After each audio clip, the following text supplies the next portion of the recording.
life, which endows me with a sense of devotion to my Guru, and by worship of which I attain the dominion of renunciation.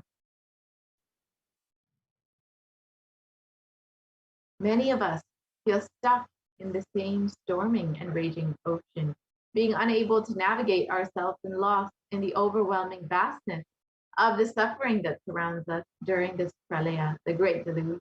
Our loved ones are dying due to the pandemic. Our homes are being destroyed due to natural disasters.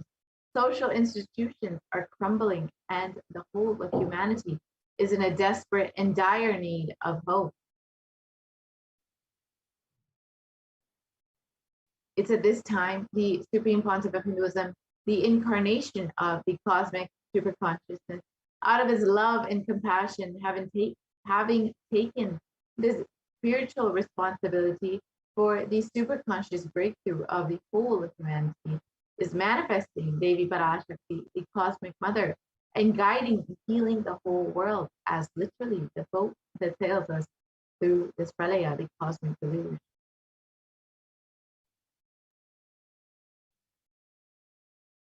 Devi Parashakti is herself manifesting through the Nijavatara and answering each of our prayers, granting boons, healing us, manifesting miracles, removing all our pain and suffering. And Devi has not just attended to us individually, but also as a humanity at large. Devi has guided the whole of humanity in the form of various revelations of profound sacred secrets of Sanatana Hindu Dharma, and by showing us the future regarding global issues, COVID pandemic, natural disasters such as fires, floods, and more, and even the twisted human conspiracies and underground wars, which have not surfaced to common knowledge as yet. In this segment, we will be elaborating on the statistical, scientific, and scriptural references of each sacred revelation, which is manifested precisely as the same guidance emerged from Devi Parashakti, for us to imbibe deeply and start following as Devi Parashakti continues to protect us until the storm ends and we are safely harbored at the shores of our consciousness.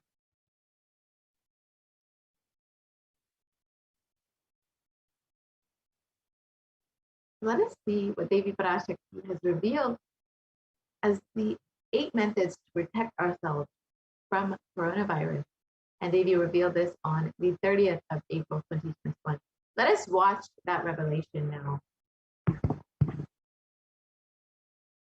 Parashodasi Meenakshi, Parameshwari Meenakshi, Parashakti Meenakshi, இங்கு எழுந்து அருளினோம் எல்லோர்க்கும் ஞானமும் தன்மையும் தந்திட நன்மையெல்லாம் அளித்திட நாமே வந்தோம் இங்கு கைலாசத்தின் சுவாமினியாய் பரமசிவன் கிரகத்திருந்து நம் அனுக்கிரகத்தினால் நித்யானந்தன் விக்கிரகமாய் மலர்ந்தோம். உங்கள் எல்லோருக்கும் நல்லதை செய்திட நன்மையை சொல்லிட தர்மார்த்த காம மோக்ஷம் எனும் புருஷார்த்தங்கள் நாளும் பொங்கி மலர்ந்திட வந்தேன் இங்கு. மாந்தர்கள் கொடுந்தொற்று கொரோனா கண்டு அஞ்ச வேண்டாம். 8 வழியின் மூலமாகவும் எண்ணத்தில் தியானித்து என்னை பிரார்த்தித்தல் 1, சமூக வலைதளங்கள் மூலமாய் என்னை சரணடைதல் 2,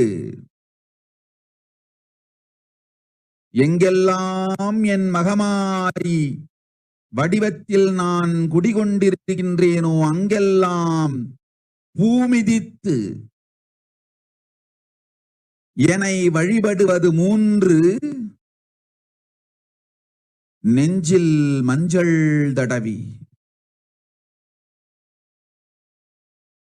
வேப்பம் சாரருந்தி தினந்தோறும் என்னை தியானிப்பது 4 நிர்விகல்ப நிலையிருந்து ஆனந்தத்தை நிறைத்து உயிர் 5 சிவ சிவ சிவ எனும் பிரபஞ்ச பெரும் நாதத்தை அஜபா ஜபமாய் நிகழ்த்தல் 6 நிறைவான பூரண மனத்தோடு வாழைப்பழத்தோலும் வெங்காயமும் குதிகாலில் வைத்து பத்திட்டு நித்திரையில் அடங்குவது 7 பூரணமாய் பரிபூரணமாய் அருணாச்சல ஸ்மரணையில் நினைப்பும் மறப்பும் அருந்த உணர்வு ஸ்மரணையில் அகம் அகம் என ஸ்புரிக்கும் அருணாச்சல ஸ்மரணையில் ஆனந்த ஸ்புரணத்தில் இருப்பது 8 எனும் 8 முறையிலும் என எண்ணியோர் அத்துணை பேருக்கும் இல்லை கொரோனா கொடுந்தொற்றின்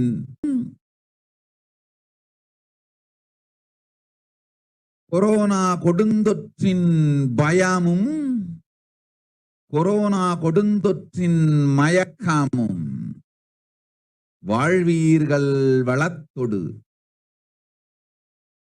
நல் ஞானம் யோகத்தொடு நாமே நிம்மோடு நானே நீயாய் நீயே நானாய் நல்வாழ்வு வாழ்வீர்கள் 8 1 செய்தாலும் கொரோனா உங்களை எட்டவிடாது காப்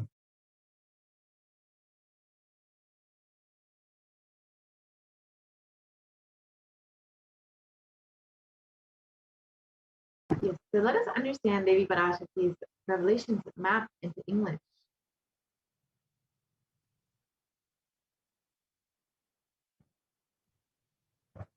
Oh, humans, don't be scared of the deadly infection corona. Through these 8 ways, by praying and meditating on me, surrendering to me through social media, wherever I am residing, worshiping me by doing fire walking, applying turmeric in the chest, drinking neem juice, and meditating on me every day, being in the unclutched state, filling with eternal bliss, doing Ajaba Ajaba, the cosmic sound, Shiva, Shiva, Shiva, with complete mind, applying banana peel and onion in the field, and going to sleep, being in the state beyond any remembrance or forgetting in the Arunachala Purana, that blossoms as aham, aham, in the state of Ananda Purana. Everyone who thinks on me through these 8 ways, they will not have effects of corona. They don't have fear and delusion of corona. You will live with prosperity, with wisdom and fortune. Me with you, you as me, me as you. You will live good life. Even if you do one of these 8 ways, I will protect you. Corona will not reach you. Don't have fear, oh people. Be blissful. So let us look at these 8 methods and understand how each one has its benefits and what is the science behind each of these methods.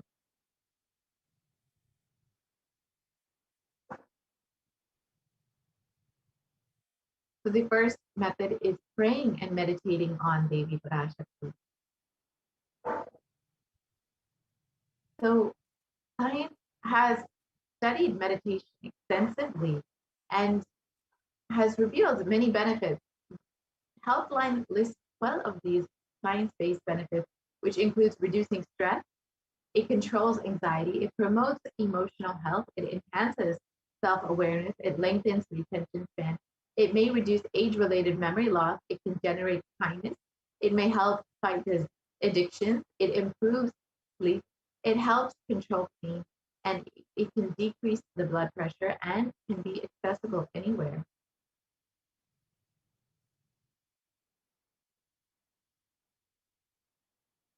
And their department of a study done by the US Department of Health and Human Services has found that meditation has a direct impact on our physical as well as our mental health.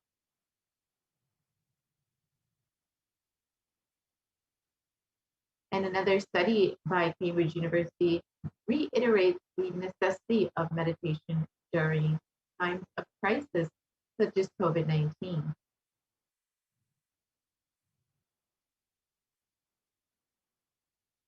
And a study published in Everyday Health has explained how prayer and spirituality protect the emotional health by offering a bigger sense of purpose, by providing social support, by lifting the spirit and helping you cope with difficulties.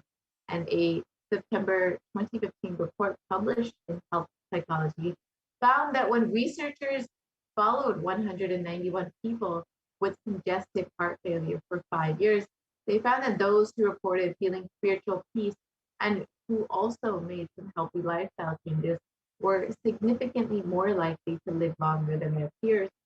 And people with major depressive disorder or chronic medical illnesses who report high levels of religiosity, which includes daily religious experiences, generally become more optimistic than their peers. And this was found in a study published in July 2015 in depression and anxiety. And the Supreme Pontiff of Hinduism himself has demonstrated directly the powerfulness of meditation and how it impacts our brains directly. So let us watch that video now.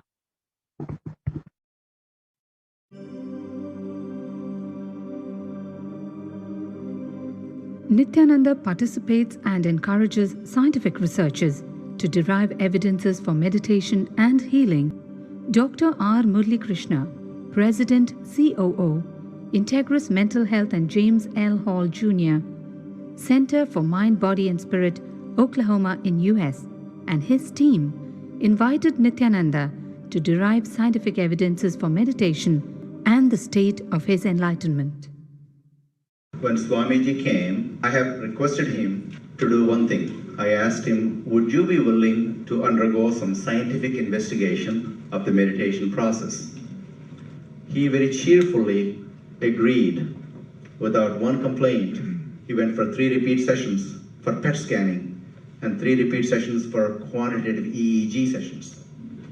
And these are really not very easy tests to go through. It requires a lot of patience and a lot of willingness to do that. So we did that. Because if a meditation process is doing something to your brain, we should be able to detect that. Scientific findings are verifiable. They're replicable. You can replicate them, duplicate them. So Swamiji went through those sessions and we found some interesting findings. In PET scan, they inject a radioactive dye which goes and sits in parts of the brain that are active. In the normal, non-meditative state, the brain is very active. And when we are seeing someone, the rear end of the brain, the visual cortex, is very active, as shown in the diagram. Usually the brain is so active, there are 100 billion brain cells there. But what meditation does is something very interesting. It shows the frontal lobes getting more active. The frontal lobe is where you have judgment, wisdom, reasoning. Here are some of the brain scans I'm going to share with you.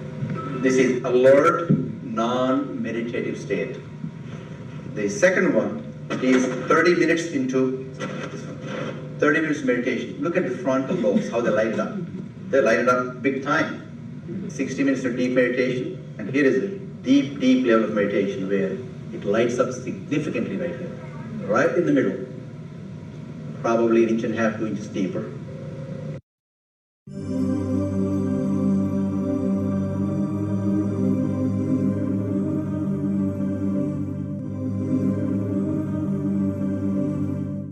What's interesting was, Swami was inside, and that's the last part of that one. See that light right here?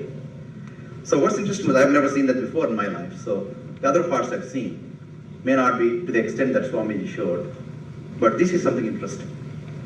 There is something called dopamine, which is a chemical our brain is involved in. Dopamine is produced mostly in this area. And when you have any pleasurable feeling in your body, it is mediated through dopamine. It's a nerve receptor. It's a chemical that transmits messages of pleasure. It basically evokes pleasure. If you eat, the same thing is with visual pleasures you have. Beautiful people, beautiful sceneries, nature, whatever gives you pleasure. It's mediated through dopamine. Everything that human being experiences involves dopamine. But what's interesting is that you and I have the potential to create our own dopamine in a big way. So I named it, for lack of a word in the past, the D spot, which is the dopamine spot. If you can discover your D spot, you got it made in life. The D really stands for divine spot. The D also stands for delight, and the dopamine as well. What's also interesting is that he could, at will, go in and out of the states. Those are some of the findings I want to share with you. There's so much more talk about physiology of mind and brain and the body. It's a fascinating field that this is something that all human beings can relate to, can apply in our own lives. Not only a sophisticated knowledge, but these things have application in daily life for all of us. Nithyananda's system of free healing, known as Nithya Spiritual Healing, has been baffling the medical world, curing diseases from migraine to cancer. People are also initiated to become healers. The complete report of the research conducted on Nithyananda's neurological system can be found in the book Mystic Phenomena, Scientific Data.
And let us watch what the Supreme Pontiff of Hinduism has revealed about puja and prayer.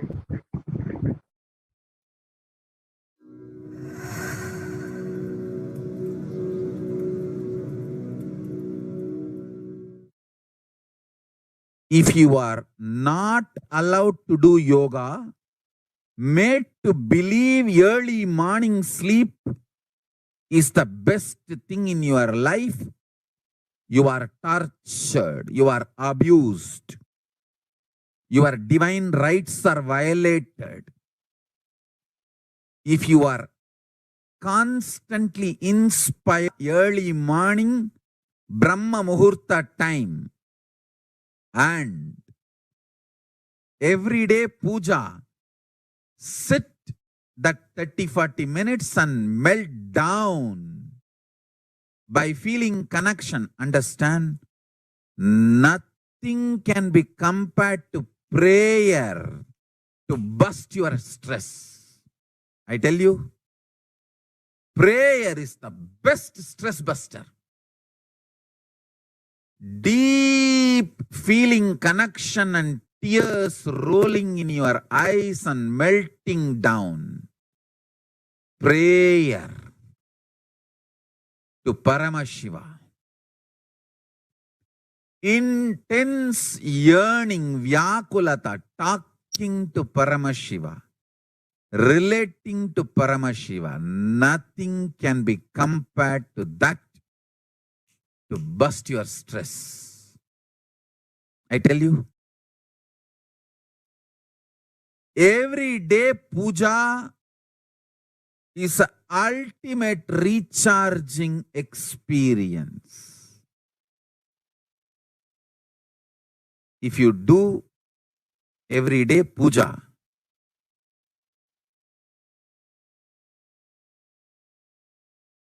the kind of the stress-free life you will live, your whole biological clock will be aligned to Kailasa. I tell you, I have seen the people who have the habit of Nitya Puja live long. Not just long, happy. In my whole life, it is Nitya Puja, Puja, that gave me all the best things of life. Every day puja, relating with the deities is the best stress buster. Touch the deities, do decoration, dress up. Even now, my best time of the day is when I sit with my deities. When I sit with my deities, dress up the deities, jewel them, spend time with them, talk to them, intensely pray, deeply connect and pray, understand. You power of Archavatara, God landing in physical deity form. Never underestimate the power of Archavatara. The Archavatara, living avatara. What living avatar can do to you, an Archavatara can do. Atma Linga I am giving to all of you is literally living Archavatara. Is a piece of God. Literally.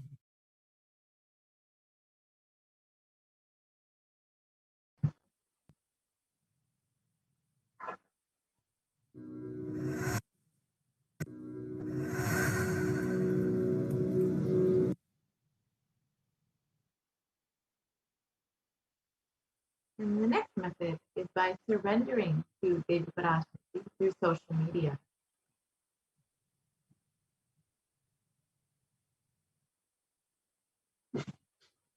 During the Akashic readings, Devi Parashakti gives us the opportunity to connect with her through various social media platforms and attends to each of us individually through our prayers and showers us with blessings and boons.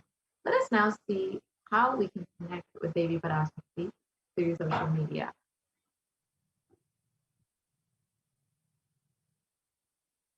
The first way is by becoming a member of the YouTube channel.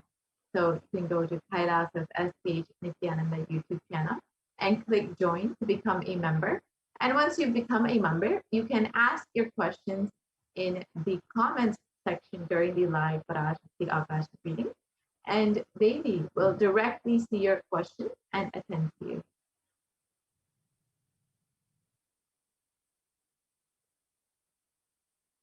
And the next way is by liking and following Kailasa's SPH JGM Nithyananda Paramashivam Facebook page. And you can go ahead and ask your questions in the live video during the live Parashakti Akashic reading. You can ask your questions in the comment section.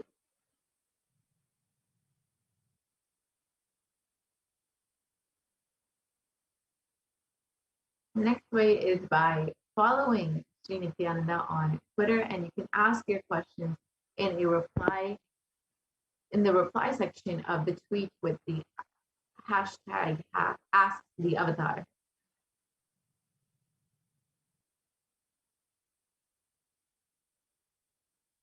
And the next way is by following Sri Nithyananda on Instagram, and you can ask your questions in the comment section.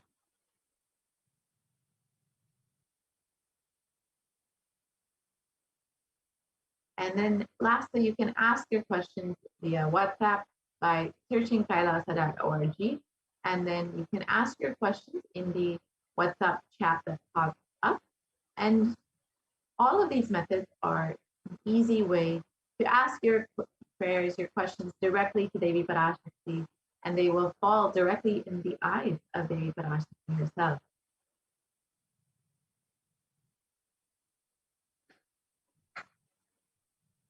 And the next method is by worshiping Devi Parashakti by doing the fire walking wherever she resides.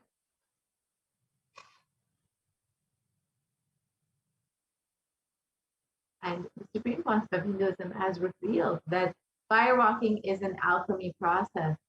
And in the words of the Supreme Council of Hinduism himself, our rishis and munis have been adept and master in every field, whether health or keeping the society safe, and every field. So all the vratams, the pujas, the spiritual techniques, the religious rituals, anything they design is highly scientific and directly useful to the life. Coronavirus will not affect you at all, because that fire walking time, the small blisters you get, just shoots up your whole immunity. That power, the power to protect yourself from any virus or any problem, it's actually a powerful technique. It's a very powerful technique followed in those days, especially during this season.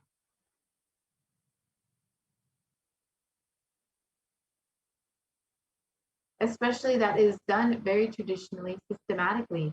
If you had even small blisters, and even if you did not have any blisters, you are protected already from corona problems. You will not be affected at all. Corona will not work on you.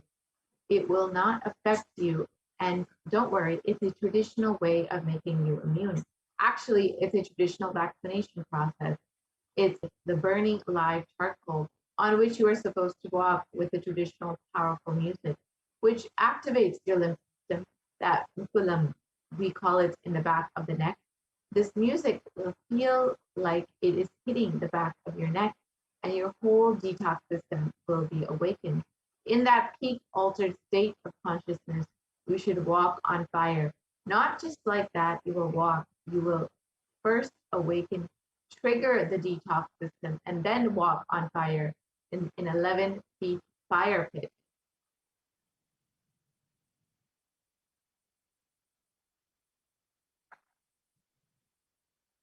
If you do one fire walking, you are absolutely protected from corona. Pray to Mahamariam and do the fire walking. That is all. It's like a traditional powerful vaccination. Pray to Parashakti Mahamari and do the Pache Patni Vratam. Do this traditional fire walking. You are absolutely protected from coronavirus.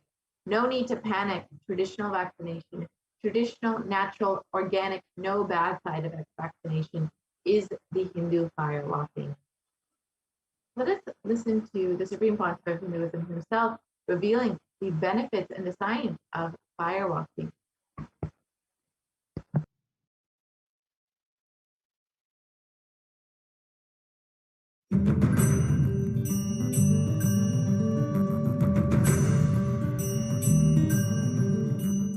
All these transmutation processes, balancing the system and awakening the whole consciousness to your whole body, is what I call transmutation processes. Some parts of your body becomes insensitive to the existence because of the job it is doing, like a feet. Because of the continuous walking, it becomes insensitive. Your cheeks, how they are sensitive. They don't become, they lose sensitivity to the reality.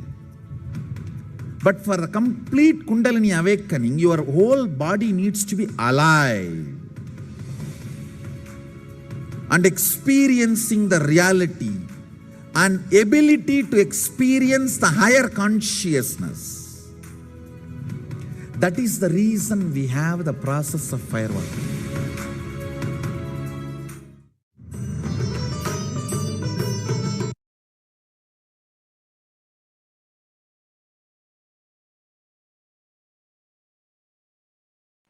Now let us watch the Supreme Pontiff of Hinduism himself doing the fire walking in Tiruvannamalai.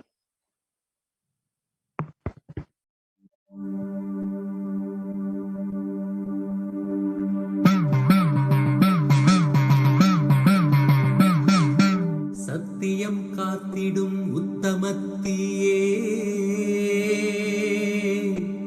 சத்குருவாய் வந்த நித்திய தாயே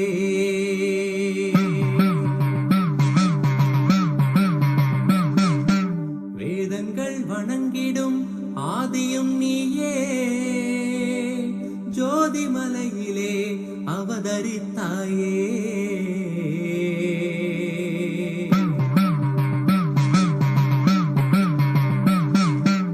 அவனியை பேணும் ஞானமும் நீயே அக்னி வடிவிலே அருள் புரிந்தாயே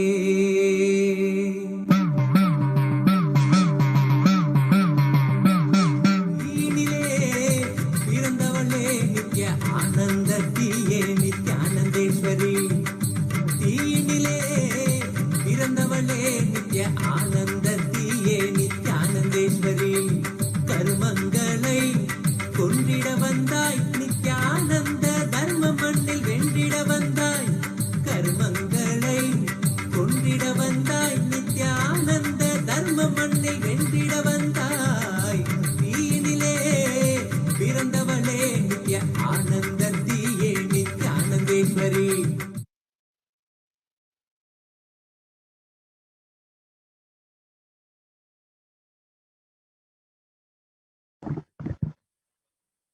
And a study conducted by the U.S. National Study of Medicine, the National Institute of Health, has studied the various effects and benefits of firewalking.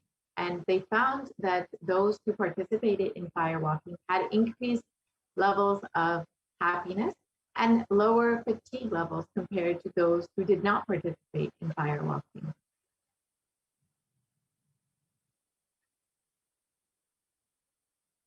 The next method is by applying turmeric on the chest, drinking neem juice, meditating on Devi Parashakti every day.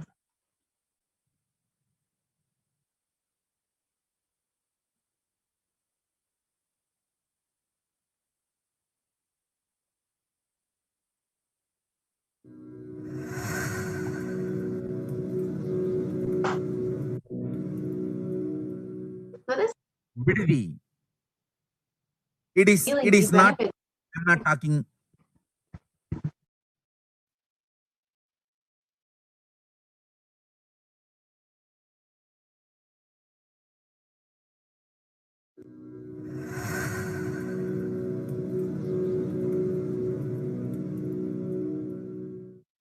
Bididi. It is not, I'm not talking from air. I'm talking from ground. In Bididi, before we came to that land, 30 borewells were dug, no water. Now, from the day we came till now, we have water for 10,000 people to live comfortably in that very land. It's only pouring, pouring. Karumari's grace. Wherever we started ashram, nature completely cooperates because we know biology, whole biology thinks.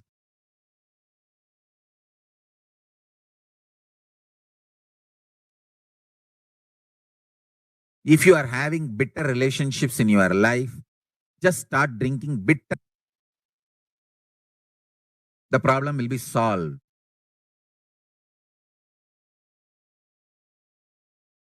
Understand, if you are irritated, even if you don't react, even if you don't talk to people, you release that kind of vibes. Take Haritaki. You will see you release sweet kind of vibes. Take neem juice. You release healing, compassionate vibes. A woman powder and takes bath, who applies turmeric powder and takes bath, is equivalent to Karumari Mahamai. That neem paste and turmeric powder, if a woman takes bath with that, she is equivalent to Mahamai. She will be manifesting that same. I sincerely recommend people start doing all these activities like applying neem paste and taking bath, applying haritaki powder and taking bath, applying turmeric powder and taking bath, applying basma and taking bath, especially for men, basma, for women, neem paste and turmeric paste. All four can be used by both all genders. That is different. If you want specific, I'll recommend the neem and turmeric for female body, haritaki and basma for male body. Understand, your whole biology things. Working on whole biology changes the whole life. So, now with this understanding the whole biology things, think Mahavagya. This is Ajapa Ajapa. Think Mahavagya. With the understanding your whole biology thinks. Om Nithyananda Paramashivoham. Blessings to all of you. Start manifesting powers now.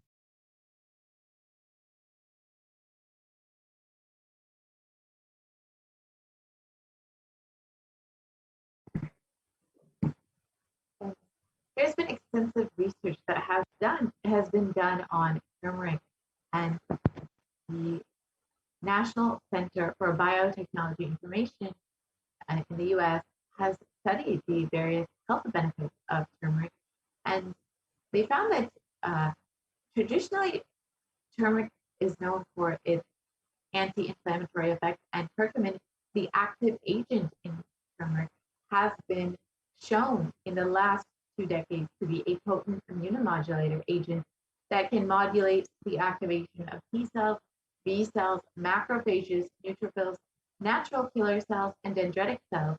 And curcumin can also downregulate the expression of various pro-inflammatory cytokines, including TNF, IL-1, IL-2, IL-6, IL-8, IL-12, and chemokines. And this is most likely done through the inactivation of the transcription factor NF-kappa B.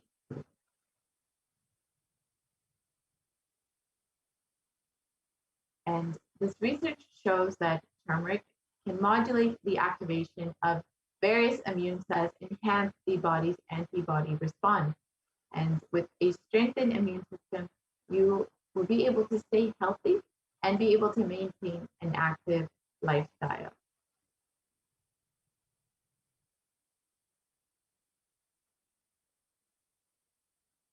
And in India.com, it was also reported that neem can help fight against coronavirus and is a very important component of Ayurveda.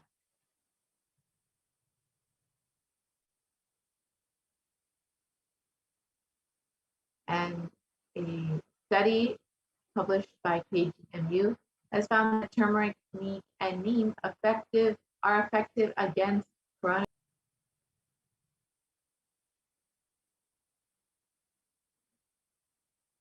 The next method is with complete mind, applying banana peel and onion in the heels and going to sleep.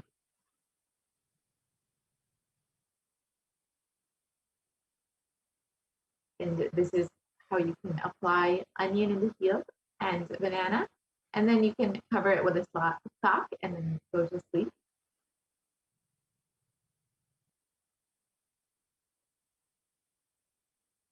And onion is very well known to be a potent detoxifying agent. And in Medical Daily, it was reported that onions contain a high amount of sulfur compounds, which not only give onions the recognizable smell, but are also powerful detoxifying agents. And with more than 100 sulfur-containing compounds, which are what cause the eyes to tear, onions can help prevent and treat ailments from diabetes to heart disease. This is why in Ayurveda, it's very well known as a medicine that is very potent. And we also read in the Journal of Phototherapy on the detoxifying effects of onion. The downstream products are a complex mixture of sulfur-based compounds, and these compounds from onion have been reported to have a range of health benefits, which include anti-carcinogenic properties, anti-platelet activity, anti-thrombotic activity, anti-asthmatic, and antibiotic effects.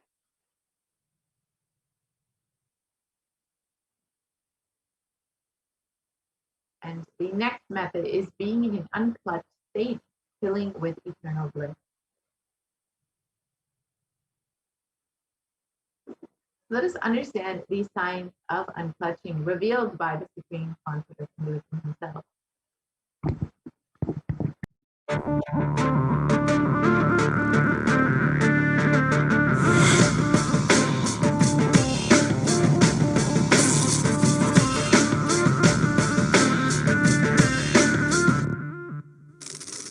The brain is the organ which controls our whole physical being. Once our brain has been imbalanced, it transmits that imbalance throughout the whole body. Thoughts that have the ability to influence people and everyday events in life. According to science, our brains generate an electromagnetic field which may be measured by such instruments as an encephalograph. This electromagnetic field is generated by the brain every time we think, and as our mind is never still, we may be compared to perpetual power generators. Fear produces nervous disorders. Anger produces headaches and violence. Confused thoughts produce congestion and ill health. Depression causes cancer, tumors, mental diseases, and lowering of the immune system, causing death through own willpower. Our thoughts generate intricate energy patterns which can be detected by sensitive equipment and seen by clairvoyant individuals. These energy patterns are known as thought forms. Surprisingly, thought forms are shaped by the thoughts themselves. Each of us creates hundreds of thought forms every hour and releases them into the environment. Although we cannot see them, the thought forms have as real an existence as any other form of energy. Most people can sense others' thought forms, and a continuous energetic exchange happens between people, about which we are usually unaware. This also explains why we sometimes take a sudden liking or dislike to a certain person directly on meeting them. We just catch their vibes. Unclutching is a guide for equanimity and enlightenment. Thoughts are like bubbles in a fish tank. Just as bubbles in a fish tank rise from the bottom, our thoughts also rise in the same manner. When one bubble comes and reaches the surface of the water, the next bubble starts and the third bubble starts. Because the bubbles are rising at high speed, they look like a continuous stream. But our mind is not a continuous stream. There is always a gap between two thoughts. Like the bubbles, we also experience a neutral space between two thoughts. This neutral space between two thoughts is our original state, the pure silence. It is a state of pure consciousness, the state of God. Since the gap or the neutral is too small, we think all thoughts are connected and form a shaft. But there is always a gap between two. In the forest of northern India, the hunters trap the birds using a trap. They tie a rope between two trees. The rope is the shaft that we create by connecting two thoughts. In the middle of the rope, they secure a wooden stick. The stick is our mind. The rope is tied at the midpoint of the stick. When a bird comes and sits on the stick, the bird's own weight turns the whole stick upside down. It turns topsy-turvy. The moment it turns upside down and loses its sense of balance, it feels totally shaken and tightens its grip on the stick. It simply holds onto the stick as if its life depends on it. Similarly, we connect thoughts and form a shaft out of it and live in the fear that if we drop our mind, we might be lost. We might lose our identity. Because it is hanging upside down, it thinks, if I unclutch from this stick, I will fall and die. Is similar to the fear that if we start trusting that we are unconnected, unclutched, independent and illogical thoughts, we might be lost. If the bird lets go and relaxes, it may flutter to balance for a moment or two. When it leaves the stick, maybe for a few seconds, it will fall, but then it will adjust itself and start flying. In the same way, we hold on to whatever we think is our identity and security, our education, our mind, our life, our relationships, or our bank balance. Ultimately comes to remove the stick that is our identity.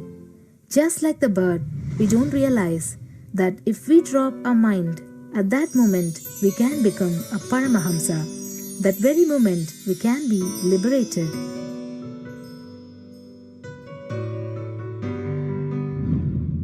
In Mundaka Upanishad, there is a story which explains, there is a huge tall tree, and in the tallest branch of the tree, there is a golden bird sitting unclutched from everything in bliss, like Dakshinamurti. In the lower level branch, there is a small bird which jumps from here and there to various branches eating fruits. When it eats a bitter fruit, it feels bad. Whenever she eats the bitter fruit, she sees the bird which is looking above, silently, like Dakshinamurti, and feels, why I should not be like that bird. But unfortunately, when the same bird, when it eats tasty fruit, it forgets the bird sitting above it. In the same way, she keeps battling between branches, eating bitter and tasty fruits again and again. One day, as a small bird flies up higher, and as it reaches near the golden bird, it realized that he and she are the same. There is no difference between them both and realizes her original state. The small bird realizes that she also can be in the same state of the golden bird and become a Paramahamsa. This moment, trust yourself. Don't bother about losing your identity. Just trust yourself and let go of your identity. You will immediately become a Paramahamsa and be liberated. All you need to do is to trust that you're unclutched. Dropping the conclusions you can't be transformed is unclutching.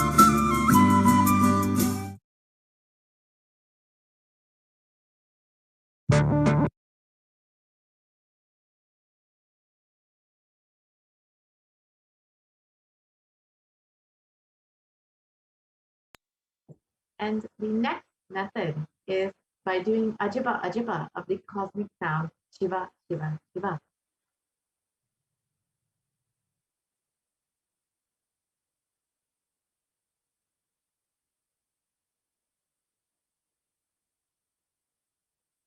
And a study conducted by the U.S. National Library of Medicine on the benefits of chanting has found that doing Ajba Ajba chanting has a direct and positive benefit for the physical health as well as the mental well-being.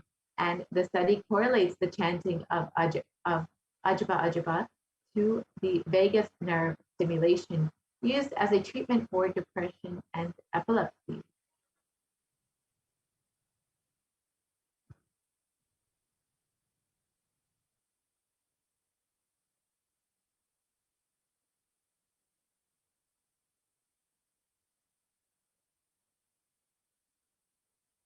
And a study conducted by Dr. Masuro Imoto established that human intentions, words, or thoughts can change the molecular structure formation in water. And this interesting research clearly depicts how when the water is being exposed to positive sound vibrations, the molecular formation in the water changes to a pleasant formation, whereas a negative sound vibration or word can disfigure or distort the water molecule formation.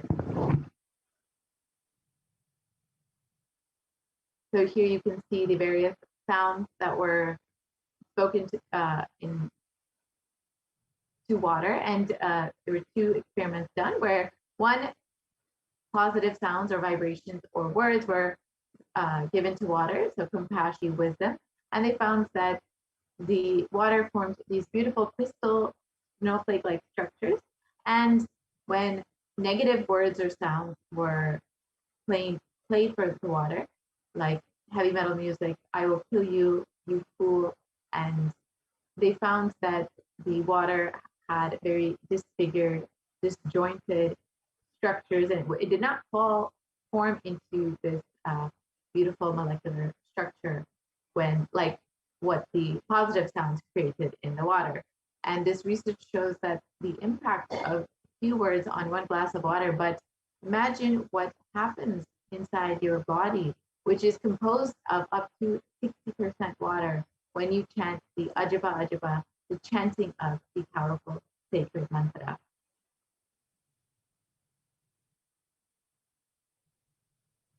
And the last step is being in the state beyond any remembrance or forgetting in the Arunachalas Purana that blossoms as Aham Aham, the Ananda Purana.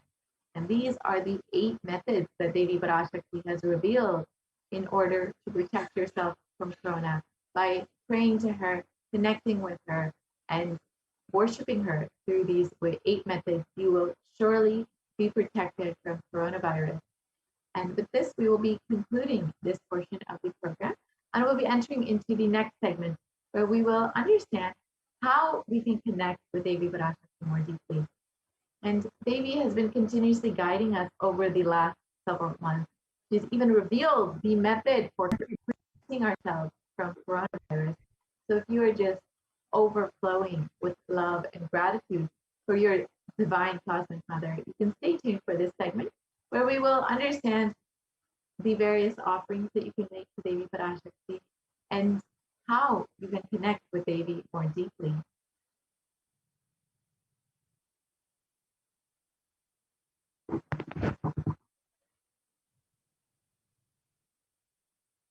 So Devi Parashakti is the complete manifestation of both the masculine and feminine consciousness, and both consciousness have to be expressed equally by every human being to be enlightened.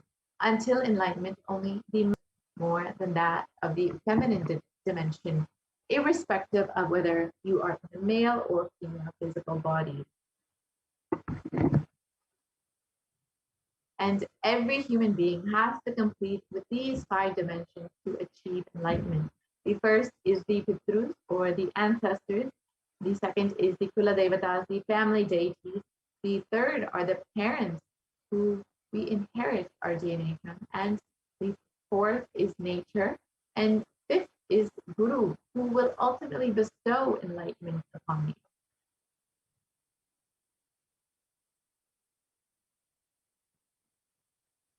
And the incompletions are life negative adharmic cognitions in these 5 dimensions, which lead to misconstrued karana and karya, the cause and effect, which further lead to suffering and pain, and calamities in individual, personal, and collective and global levels.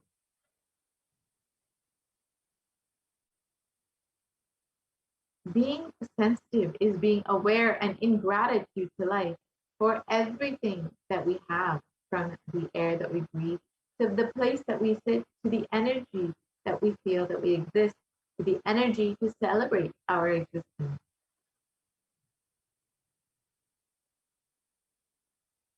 These 43 energies concentrate. When all 43 are integrated to Dharma, one becomes enlightened. Dharma is the cosmic motherly completion and sensitivity from the level of the Panchabhutas. And this is the core principle of the cosmos.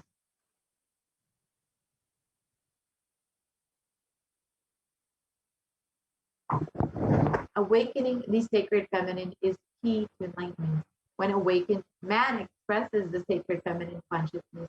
He becomes a great revered leader. And when awakened, a woman expresses the sacred feminine consciousness. She becomes Devi, the cosmic mother expressing all the powers.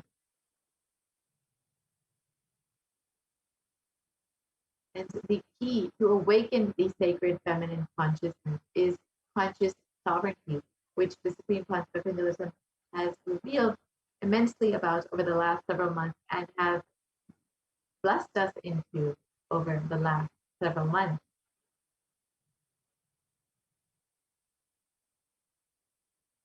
And out of millions of paths, the easiest, sweetest, and most beautiful path to enlightenment is connecting with the cosmos as mother, as Devi Parashakti, the cosmic feminine consciousness.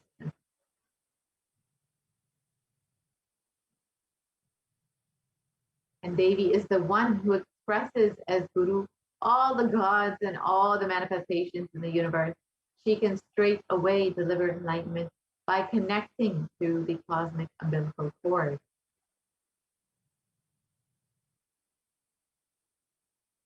And an offering is not done to benefit the divine, but to close our gap with the divine consciousness, completion with the divine mother. Her infinite powers with her sweet grace starts nourishing all our dimensions through the cloud word.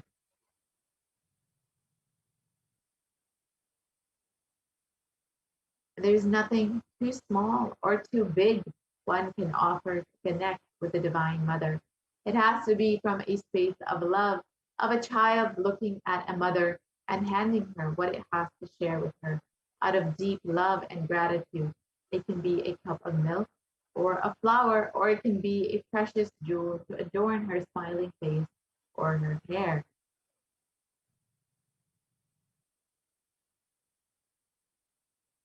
And the Vedic rishis have clearly stated the technique to connect with the sacred feminine consciousness, to awaken the same qualities in us. And one can connect with Paramashiva through oneness, but with the divine cosmic mother, it is only by worshiping her feet with devotion.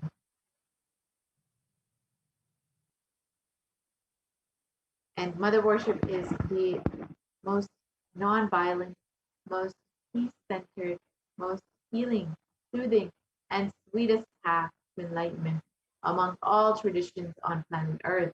Worshipping includes contemplating, meditating through sacred offerings of mantras and oblations at her feet.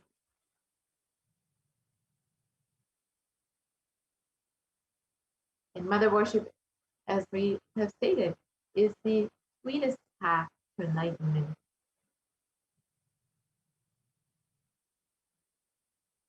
So why worship the mother? Why the divine feminine?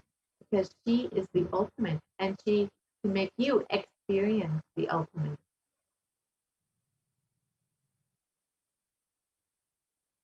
This is the Shastra Pramana for Devi Parashakti.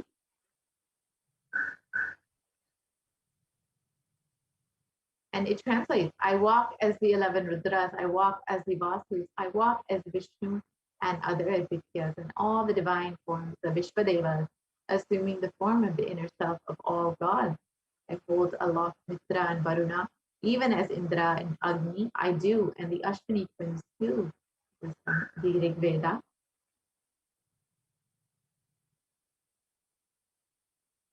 the Ekadasha Rudras, the Maharudra, Ashtavasus, Dvadasha Adityas, the Vishvadevata, all of them are my retinue. I move around in my various forms with them as my retinue. I protect all of them, including Mitra, Varuna, Indra, Agni, and the Ashwin Devatas.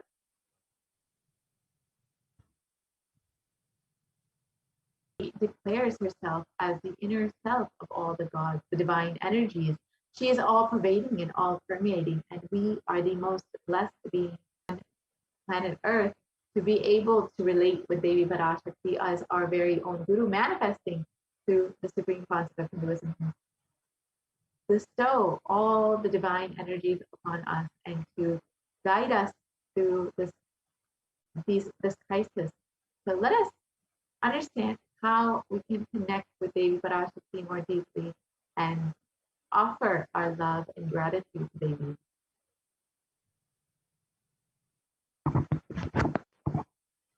So the very first offering that we have is the E-Hundi offering, which is the general donation, which can be made in any amount. And this is like in any temple that you visit, you may offer a few dollars or how much ever you would like in the Hundi. And you can do the same online through the E-Hundi made available for each and every one of you. And you can just do this with your love and your devotion, just to say thank you, the divine, for happening in your life. And it is stated that Devi is fond of true devotion and is realized through true devotion. She can be won over through true devotion, and she removes all fears.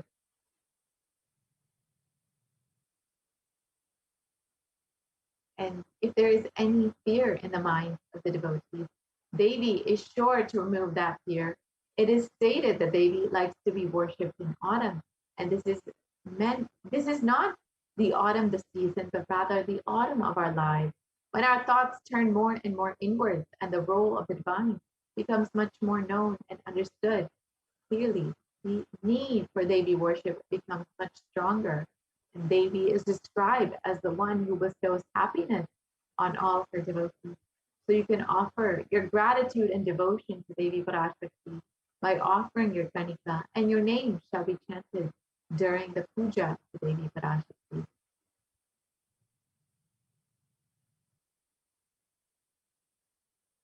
The next offering is the Sankalpa chanting, or the offering of your conscious resolution to Devi Parashakti.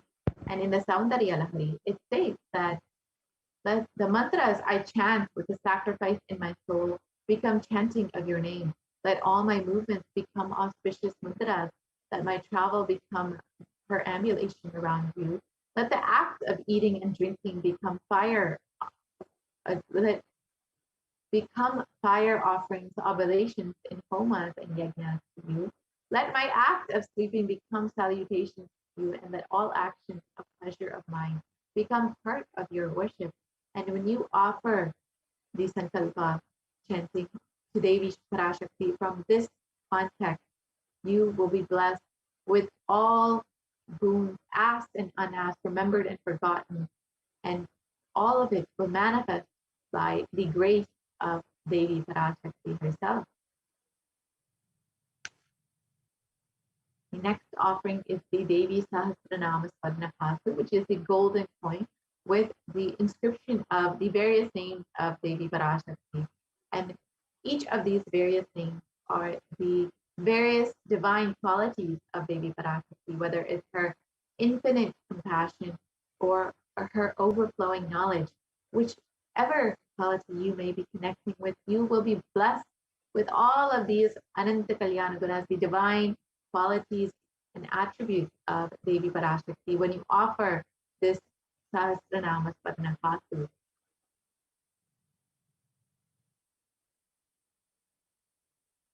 The next offering is the Mukta Angruti, the finger ring with a pearl. And Devi Meenakshi is very well known to be adorned in pearls.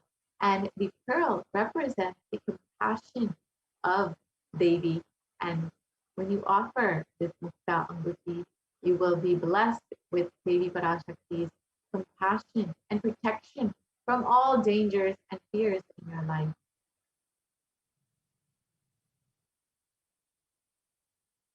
The next offering is the Swarna Padma Pushpa, the golden lotus.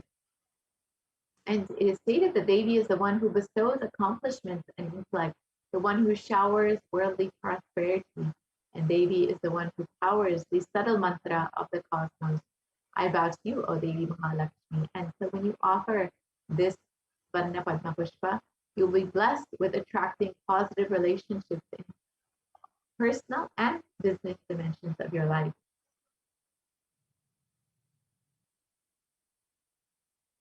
The next offering is the Swarnameti, the golden covering that you can offer to the divine lotus feet of Devi Parashakti. And in the Saundarya Lahari, it states that Lord Brahma, the creator of your, selects a dust from your feet and creates this world.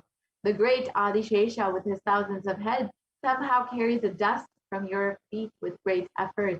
And the great Lord Rudra takes it and powders it nicely and uses it as holy ash.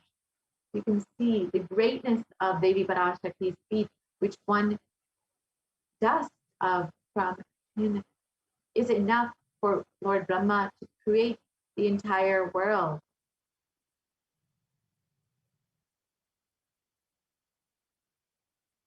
You will be blessed with a lifetime of leadership qualities by offering worship to the divine lotus feet of Devi Parashakti. And this can be achieved even by worshiping a tiny grain of dust from her feet. And the meti is a gold co-ring that you can offer to adorn the divine lotus feet of Devi Parashakti.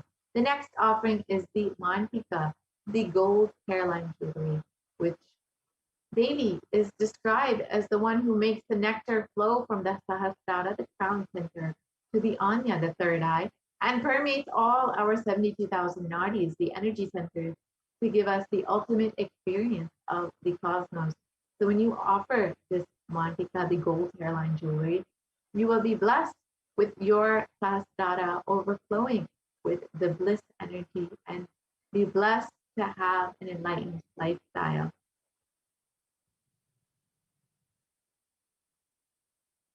The next offering is the Pratiksha Pada Puja, which is the most favorite offering of all the devotees and disciples of the Supreme Consciousness. And this is a very special offering that you can make to your very own Guru, who is manifesting Devi Parashakti just for your blessing and healing. And Adi Shankaracharya has stated the greatness of worshiping the Guru's feet. He describes, my repute has traveled in all directions through my philanthropy and prowess. All things of this world are in my hands as rewards for my virtues. Yet if one's mind be not centered upon the lotus feet of the Guru, what then, what then, what then? You can see the greatness of worshiping the Guru's feet, who is manifesting a feminine consciousness, the one who is beyond the idea of male and female. And when you worship the divine lotus feet of the Guru in the dimension of the Cosmic Mother, you will be blessed with the most auspicious, sweetest path to enlightenment.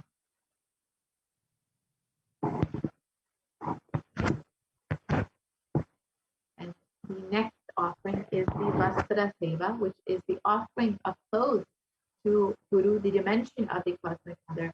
And this is during the Pratiksha Pada Puja. And when you offer this, you will be bestowed with all protection in your life and a sweet path to enlightenment.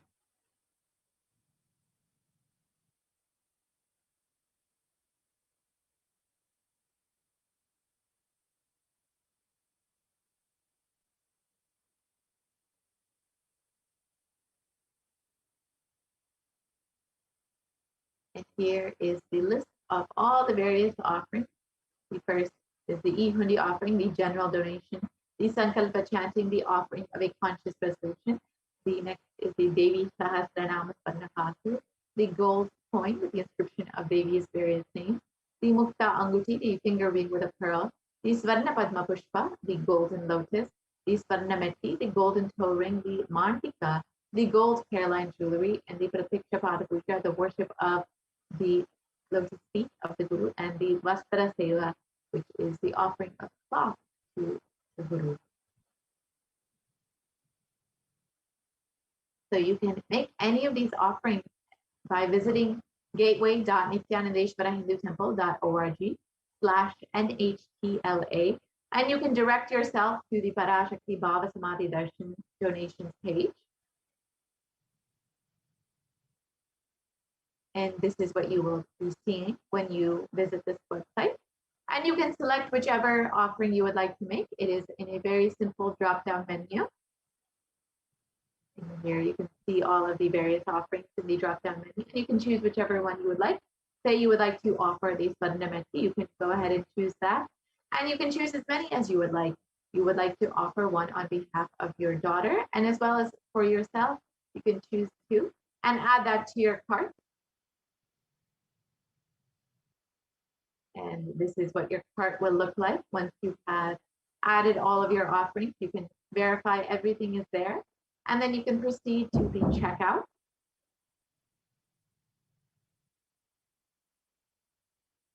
And then once you proceed to checkout, you can fill out all of your billing details like you would for any other online payment. It's a very simple process. And you can fill out your order details. And once this is done, you can go ahead and place your order and offer your seva to Devi Parashakti.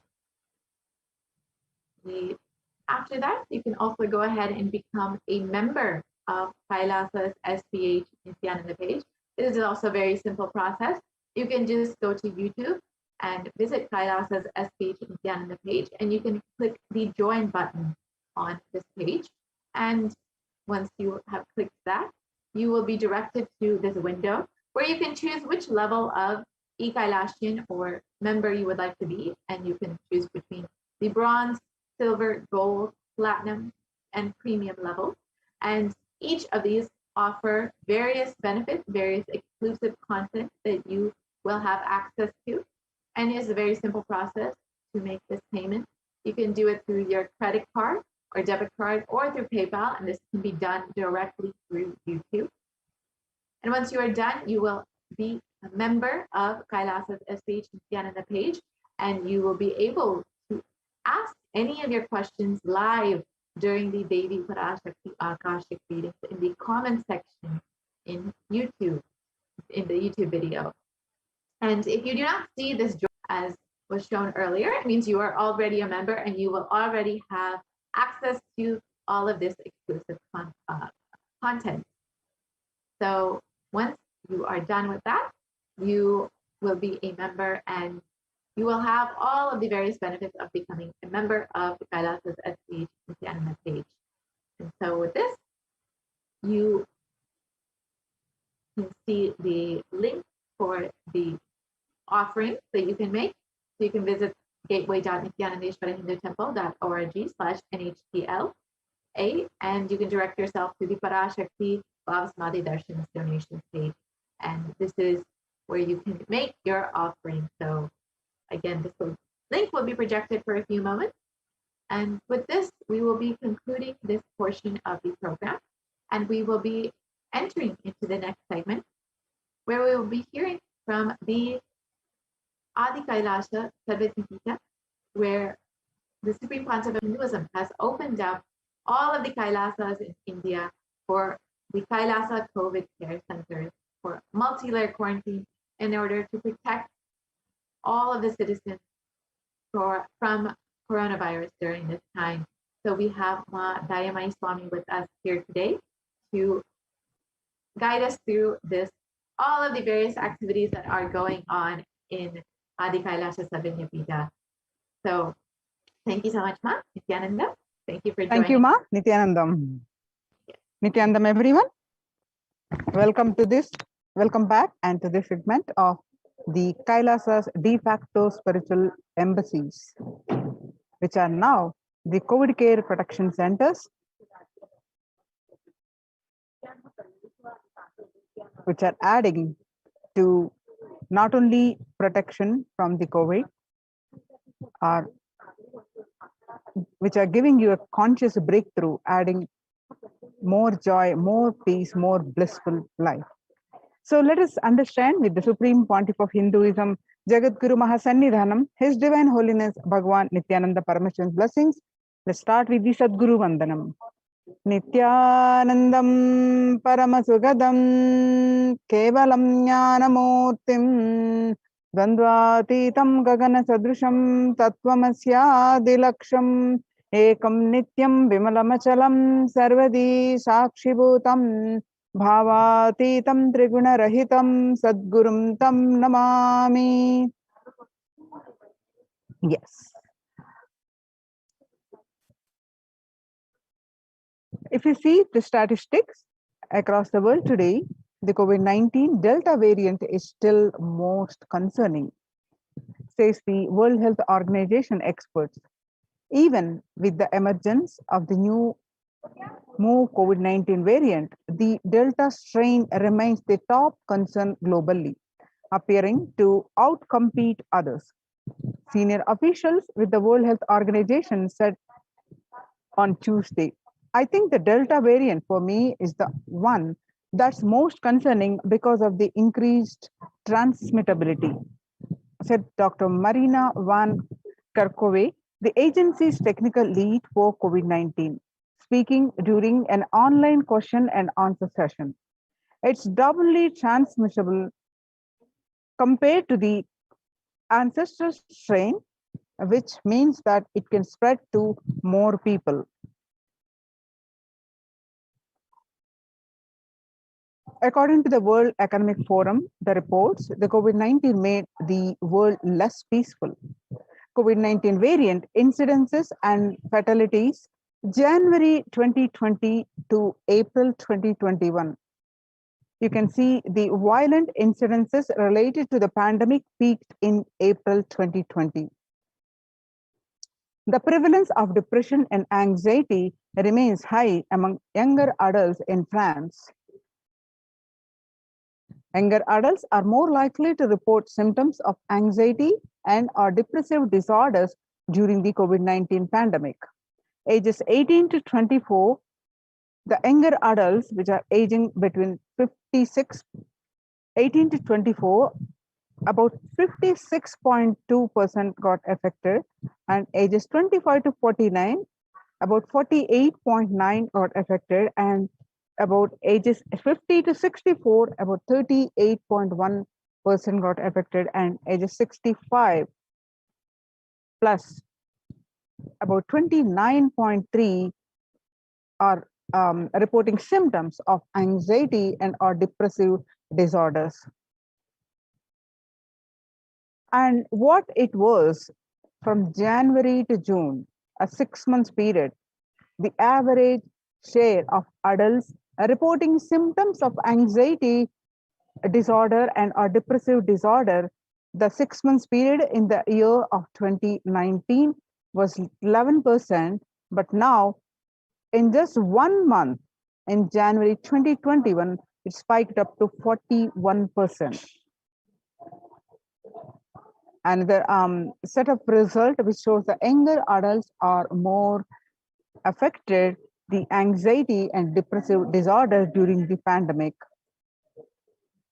The stress in America in 2020, a national mental health crisis, COVID-19 is a significant stressor for most Americans. Nearly 8 in 10, which is 78%, say the coronavirus pandemic is a significant source of stress in their life. Nearly 7 in 10, which is 67%, say they have experienced increased stress over the course of the pandemic.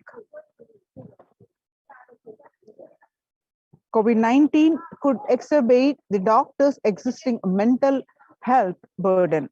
More than 60,000 US healthcare workers have contracted COVID-19, 300 have died. Of the healthcare workers who treated patients during China's COVID-19 outbreak, 50% showed signs of depression and 40% showed signs of anxiety. The self-reported mental health among pregnant women, new mothers, before COVID-19 pandemic, depression was 15%. Now, during the pandemic, the depressive rate increased to 40.7%.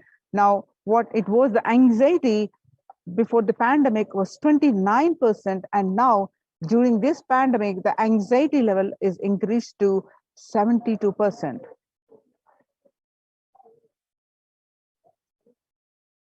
Living under stay-at-home orders, 8 in 10 students are struggling with focus on school or work and avoiding distractions. Students are interacting most with parents during COVID-19 physical distancing, and parents can support students simply spending time with them, ranked much higher than talking about COVID-19 news. For college students, mental wellness, virtual face-to-face time. For high school students, digital social gatherings. 55% of all students do not know where to go for help for their mental health. Understanding the pandemic's impact on working women. The nearly 82% of women surveyed said their lives have been negatively disrupted by the pandemic. The global economic outlook during the COVID-19 pandemic, a changed world. The pandemic is expected to plunge most countries into recession in 2020, with per capita income contracting in the largest fraction of countries globally since 1870. The COVID-19 recession has seen the fastest, steepest downgradable in consensus growth projections among all global recessions since 1990. According to the UN news, COVID-19 threatening global peace and security. UN chief warns. While the COVID-19 pandemic is the first and foremost a health crisis, its implications are far more reaching and could threaten global peace and security. The UN Secretary General told members of the Security Council in a closed video conference held on Thursday.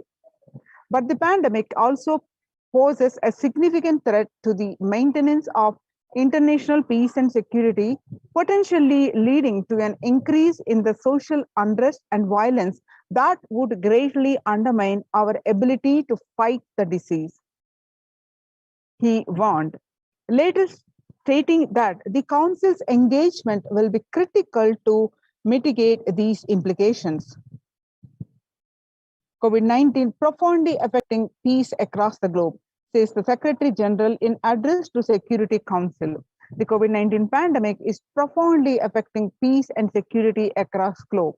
Secretary General Antonio Guterres told the Secretary Council in a 2nd July 2021 video conference debate, pressing the chamber to use its collective influence to protect the millions of people affected by conflict and already facing acute vulnerabilities. Addressing the 15-member organ on the impact of COVID-19 on international peace and security, Mr. Guterres said the health pandemic is fast becoming a protection crisis. Collective security and our shared well-being are under assault on many fronts. He emphasized, led by a relentless disease and abated global fragilities, our challenge is to save lives today while buttressing the pillars of security for tomorrow.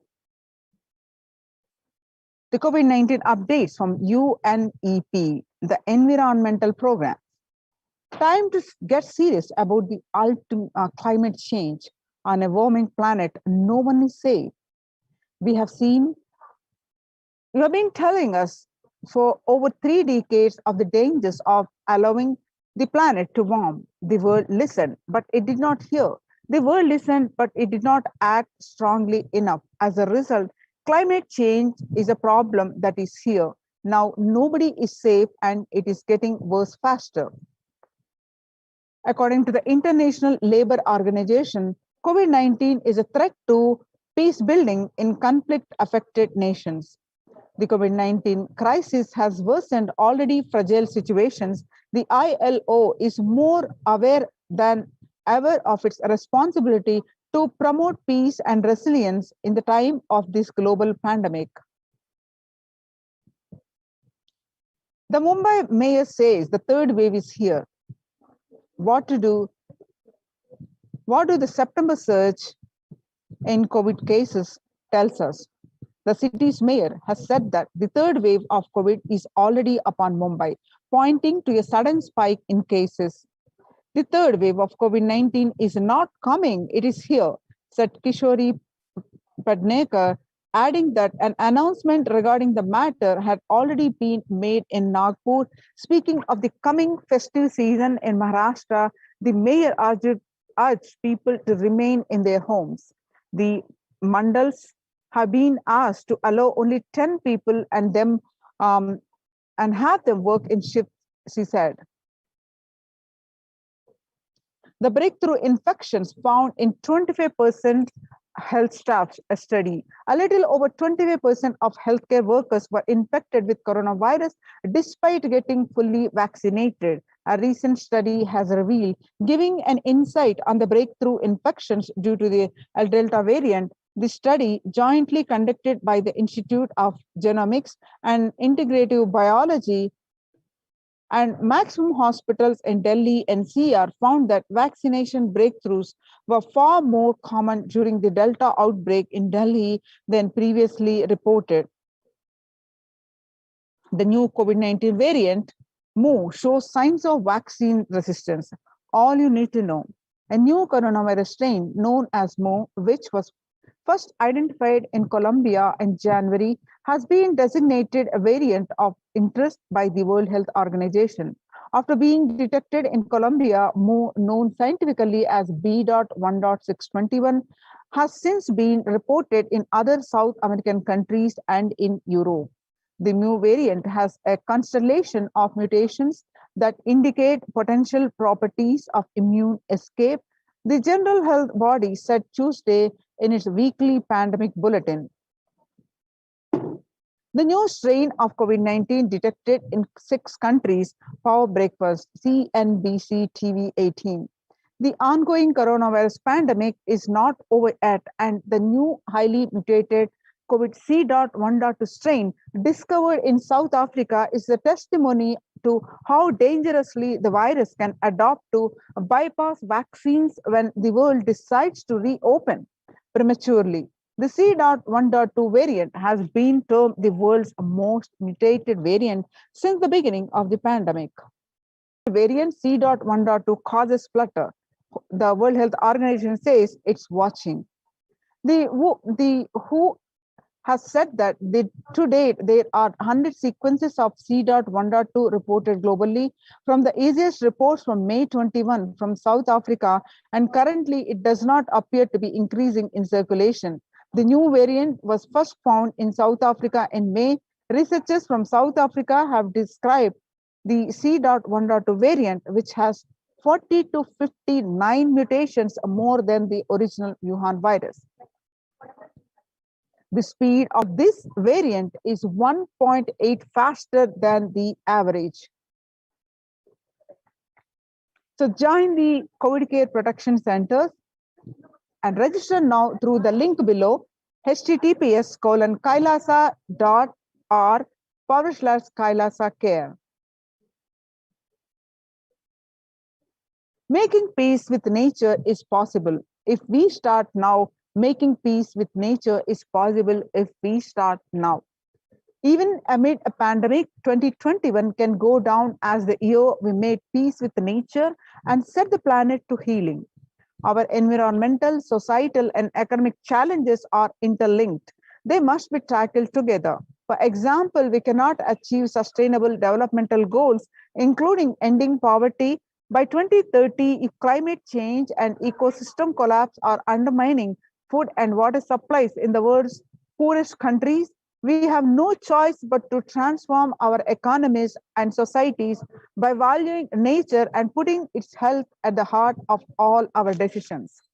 Now let's watch a video clip on this. Making peace with the nature.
The World Health Organization Health and Peace Initiative.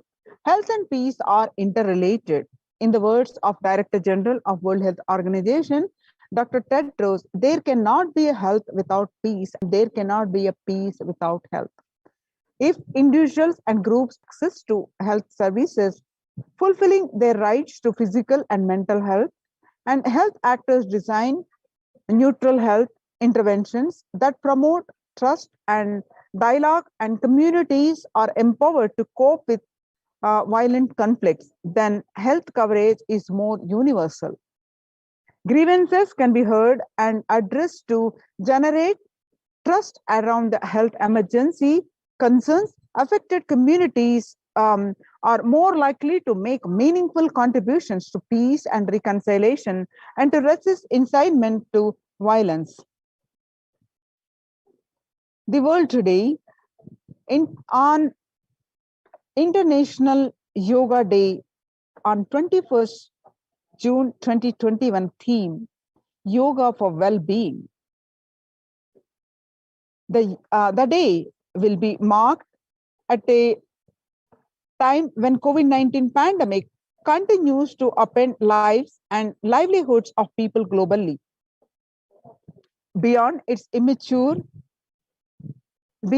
immediate impact on physical health, the COVID-19 pandemic has also exacerbated psychological suffering and mental health problems, including depression and anxiety, as pandemic-related restrictions continue in various forms in many countries. This has highlighted the urgent need to address the mental health dimension of the pandemic, in addition to the physical health aspects. The message of yoga in promoting both the physical and mental well-being of humanity has never been more relevant.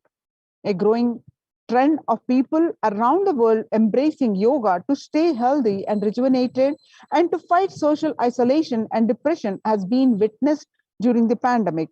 Yoga is also playing a significant role in the psychosocial care and rehabilitation of COVID-19 patients in quarantine and isolation. It is particularly helpful in allowing the fears and anxiety. The United States Institute of Peace. Amid COVID, we need enhanced international coordination to build peace. The tackling the pandemic and building resilience in fragile states requires concerted international action at local, national, and global levels. As the humanitarian and economic toll of the COVID-19 pandemic continues to grow, so does the risk that fuel new conflict around the world while stemming prospects for resolving ongoing ones. The Sustainable Developmental Goals, the UN spotlights health benefits of yoga, ancient practice that can see stress in our modern laptop lives. Yoga is a practice that can be relevant to all ages, relevant to all cultures, irrespective of what socio-economic status people represent. It can be used to unite our complex, difficult world to promote not only healthy lifestyle, but to promote peace and security in the world, says Dr. Nata Manabde, Executive Director of the New York office of the World Health Organization, at an event entitled Conversation Yoga for Health. The stronger health systems and universal health coverage must be a priority. For the first time since 1945, the entire world is confronted by a common threat, regardless of nationality, ethnicity, or faith. A new social contract between people, governments, and private sector, civil society, and more can tackle the roots of inequality with fair taxation on income and wealth, universal benefits, and opportunities for all. Food systems hold key to ending world hunger. Effects of the COVID-19 pandemic on UN has noted a dramatic increase in world hunger. According to the state of the food security and nutrition in the world, 1/10 of global population and as many as 811 million people were undernourished in 2020, an increase of 118 million from 2019. According to the EAT, the Lancet Commission, moving towards diets with a diversity of plant-based foods, low amounts of animal source foods, unsaturated rather than saturated fats, the limited amounts of refined grains, highly processed foods, and added sugars could prevent between 19 to 24% of all adult death each year. International peace and security. Our contemporary world is showing no signs of decline in the intensity of violent conflicts, crime, displacement, and prevalence of a continued state of tension in many regions of the world, adding to a UN report in the year 2019 alone. About 55% of 358 political conflicts worldwide involve the use of violence. Geopolitical tensions, which have been on the rise even before the COVID-19 pandemic, have only prolonged violent conflict, making it difficult for policymakers to come together and resolve their differences peacefully and amicably. The last decade witnessed the highest number of people internally displaced by conflict and violence. The international peace and security. The Vedic tradition beautifully describes Yastu sarvani bhutani atmani ivanu pashyati sarva bhuteshu chatmanam tatona vijugupshate. Isha Upanishad verse 6. The inner peace leads to world peace. Now let us see the contributions of the Supreme Pontiff of Hinduism to the world peace. The Supreme Pontiff of Hinduism always says the self-transformation secret to achieve global peace.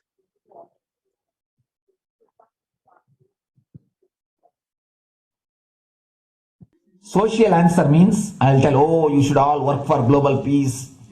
You should all work for turning the world. You should work for revolution. You should work for all these, that things. You should vote only the party which says that it will stop the war and all these things. This is the social answer. Nonsense. First answer, I tell you, simply transform yourself. You can't do anything. If at all you can do, you would have done it. Be honest. If you can do, you would have done it. You are raising this question because you are not able to do. Am I right? So let us be very clear. Let us be honest. We are not able to do socially. That's the truth. That's the reason you are sitting here and raising the question. I tell you, understand few important things. There are a lot more attached to this question. There are many things which is attached to this question.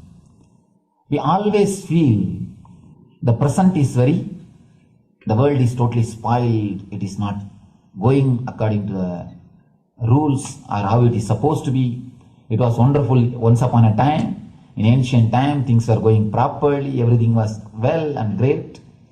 And I tell you, 10,000 years ago, they found some writings on stone in Harappa Mohenjo-daro culture. Some stone writings have been discovered. The other day I read a beautiful book about that stone writings. That writings, it says, oh, nowadays the society is not as it should be. So much of war. There is no peace. In the early times, there was so much of peace. Society was really great. Things were as it should be. And it almost looks like a today newspaper editorial. 10,000 years ago, the same thing carved on a stone. Then understand, there was no such time as only good prevailed. It is just a fantasy. Hinduism, they call it Satya Yuga, the age of truth. There was a time only truth prevailed. And every religion, Christianity, they say the Garden of Adam and Eve. There was a time everything was wonderful. Every religion has got the fantasy. The past was great. There was golden past. Always The idea of golden past exists only in the past. The more you go back, again you say the past was great. And I tell you one thing, it is a wonderful way of postponing accepting the reality.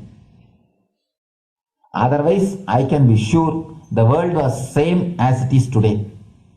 Whether it is 5,000 years ago or 10,000 years ago.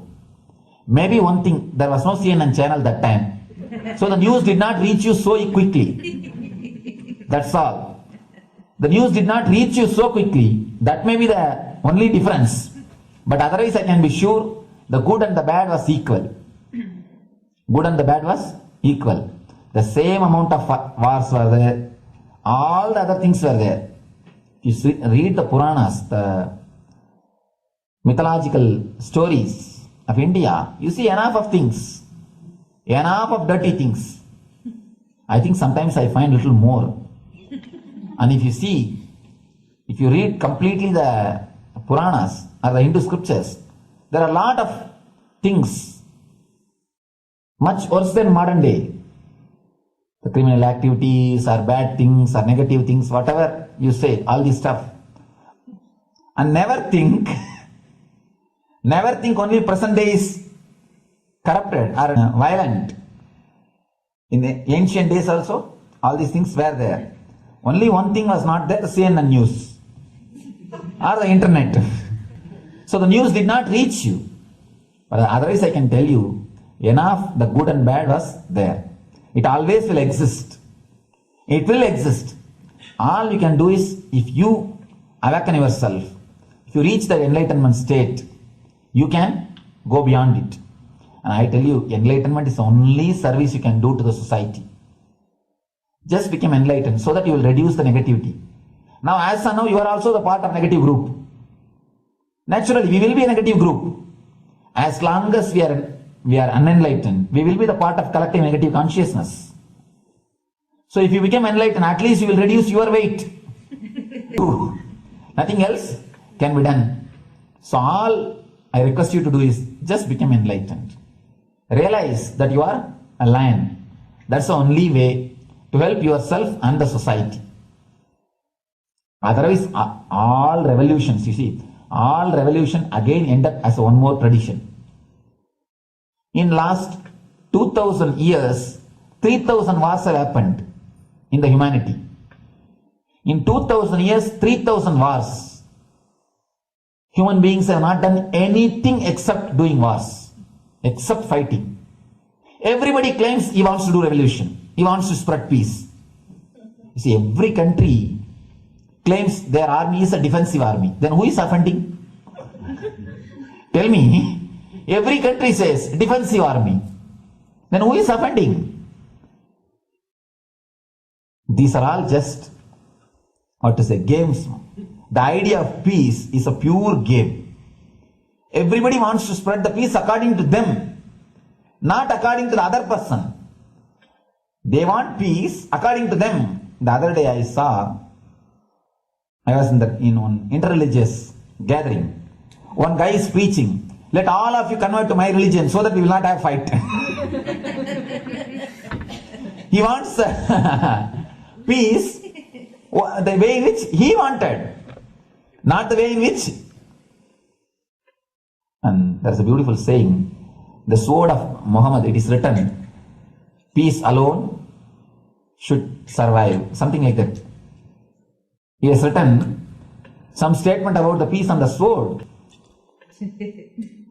We all take sword to spread the peace. So no revolution is going to help. Because in the last 2000 years, 3000 revolutions have happened. But still world is same, I think much worse. So no revolution is going to help. Only individual evolution is going to help. So be very clear. Instead of working in the outer world, start working in the inner world. That will help you and society some way.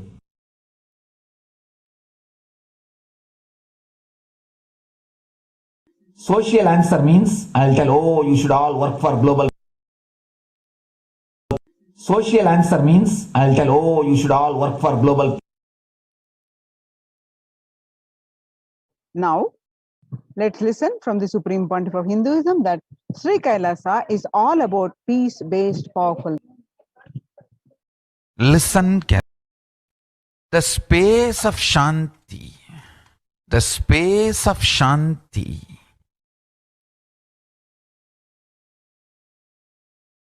is where Kailasa grows. Listen carefully. It is in the deep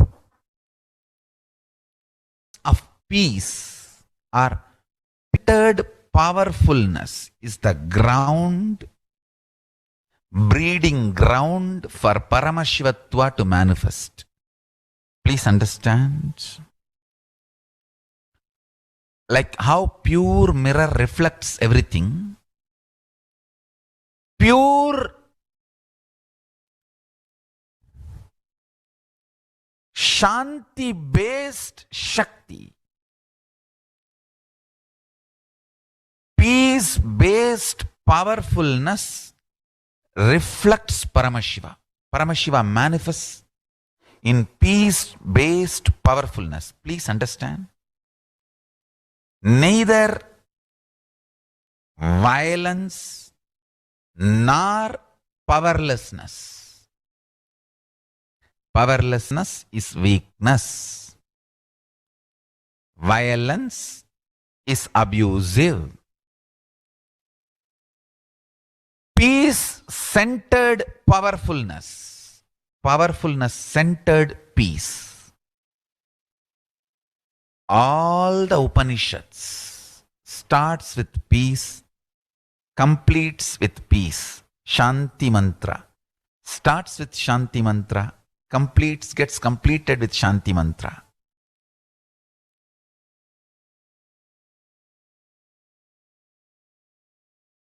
Peace-based powerfulness is a fundamental requirement for Paramashivatva to manifest. That is why people who don't want us to manifest Paramashivatva or power manifestation do not want to allow the peace in our life or do not want peace in our campus. Understand? But only if you are peaceful, which cannot be shaken even by the demons and devils and rakshasas, we can be in eternal peace. So, remember this very clearly.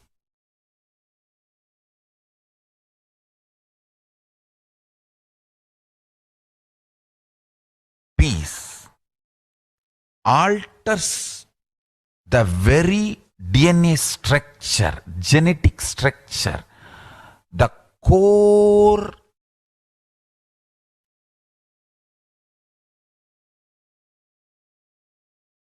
Anu Mahat structure. Understand? Anoraniyan Mahato Mahiyan. The consciousness in you is atom inside the atom, Mahat, more than Mahat. That Anoraniyan Mahato Mahiyan. That consciousness starts growing in you with more and more peace-based powerfulness developing in you. Nothing can be compared to unclutching. Spend more and more time, energy in unclutching. It will never be wasted.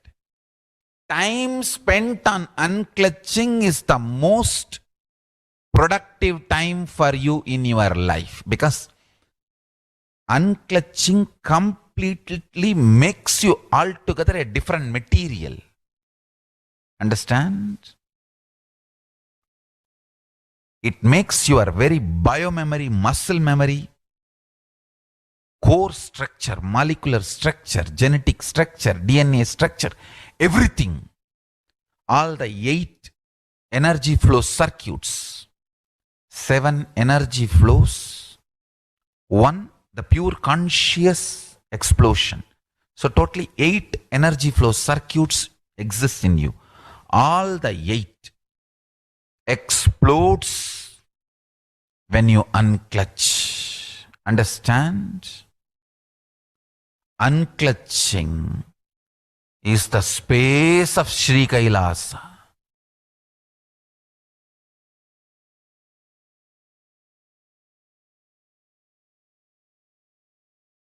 Listen. Now, let us listen from Supreme Pontiff of Hinduism that every prayer in Hinduism ends with peace and begins with peace.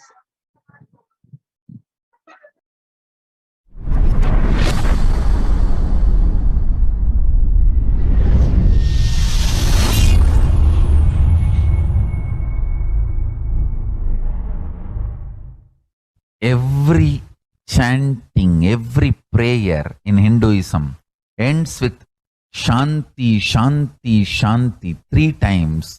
Means peace, peace, peace. Hinduism is the real religion. Loving peace, living peace. Individual level, social level, global level. Understand? Hinduism lost all its 56 nations, 200 states, 10,000 kingdoms, samsthanas, is not a loss to Hinduism, it is a loss to planet Earth, human beings. Wherever Hinduism is practiced, kept alive, the ideal of global peace is kept alive. Just do this one simple statistics. You yourself study. Google and study. Take the top 10 religions and list how many people they converted in last 200 years, how many people they killed. List for each religion. I can be 200% sure. You yourself will realize Hinduism is the most peace-loving and peace-living religion, neither conversion nor terrorism. Neither conversion nor terrorism. Being the Supreme Pontiff of the most peace-loving, peace-living religion, I give you all my blessings on this International Peace Day. Understand? It is we Hindus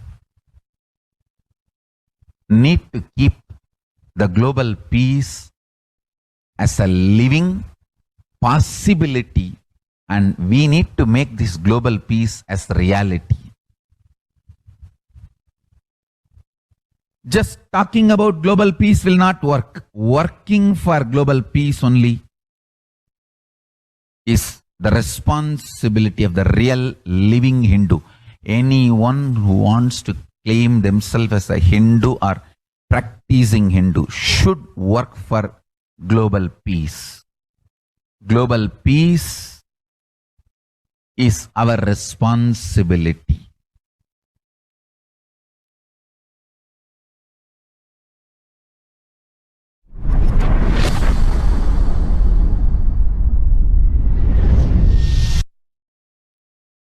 Now, the Supreme Pontiff of Hinduism says Hindus have the responsibility to bring global peace.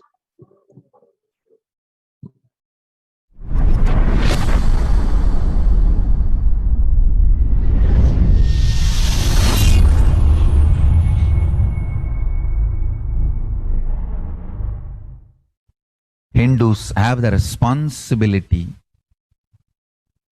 to bring global peace.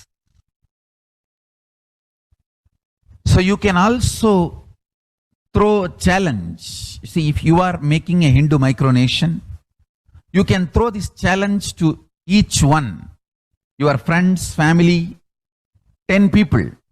Let them participate in the challenge and then let them send a challenge to others. So I welcome all the living and practicing Hindus to become founding fathers of Kailasa micronation in your countries. You can also make a challenge, like how they made ice bucket challenge and all that. We can make a challenge. You form Hindu micronation and claim, I am the founding father of the Hindu micronation Kailasa. And then you can invite your family, friends for a challenge. 11 people. You form and you challenge 11 people and they also form and they spread. So let us start spreading. This project is my message on the National Day of Peace. Let us start working for global peace instead of just talking. The work we do will talk for us. The talk we do will not work for us. This is the message. The work we do will talk for us. The talk we do will not work for us. Global peace is the responsibility of Hindus. We living, practicing Hindus, not only we should achieve the individual peace through unclutching yoga, meditation, we should also create an ecosystem where the global peace starts manifesting. This Kailasa Hindu micronation is the enlightenment ecosystem. I request every living practicing Hindu to manifest, do it. So the global peace can manifest from these Kailasa Hindu micronations all over the world.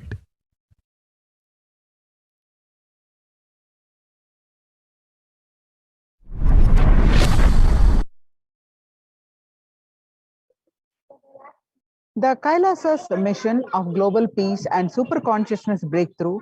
The Supreme Pontiff of Hinduism is the founder and spiritual head of Kailasa, the revival of the ancient enlightened Hindu civilization nation, which is being revived by displaced Hindus from around the world.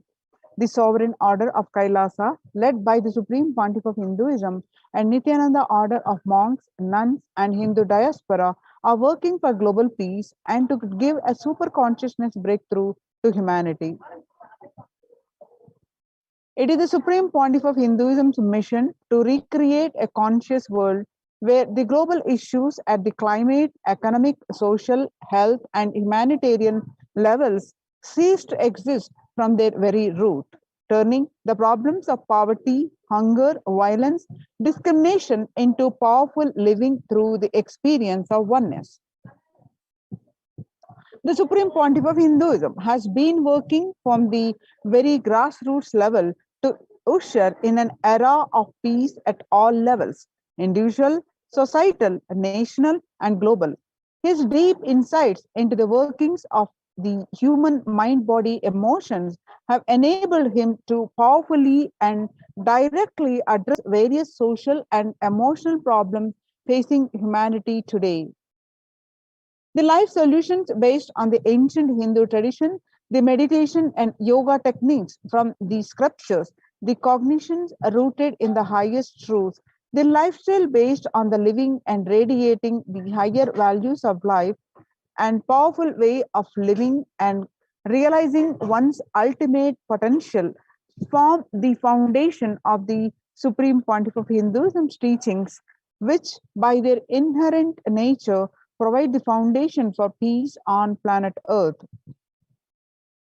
In a short period of public life, he has contributed to humanity in the areas of meditation, healing, health and wellness, yoga, medicine, education, lifestyle, and science and technology. The Supreme Pontiff of Hinduism has been working on creating and teaching people. One, significance of peace and how to achieve it. Second, working for higher consciousness, life and lifestyle, and reducing collective negativity in thought, words, and actions. Living in oneness, peaceful coexistence with humanity and nature. Fifth, manifesting superhuman powers for a better quality of life. More than 20 million people in 347 cities in 196 countries over a 6-continent revere and follow the Supreme Pontiff of Hinduism.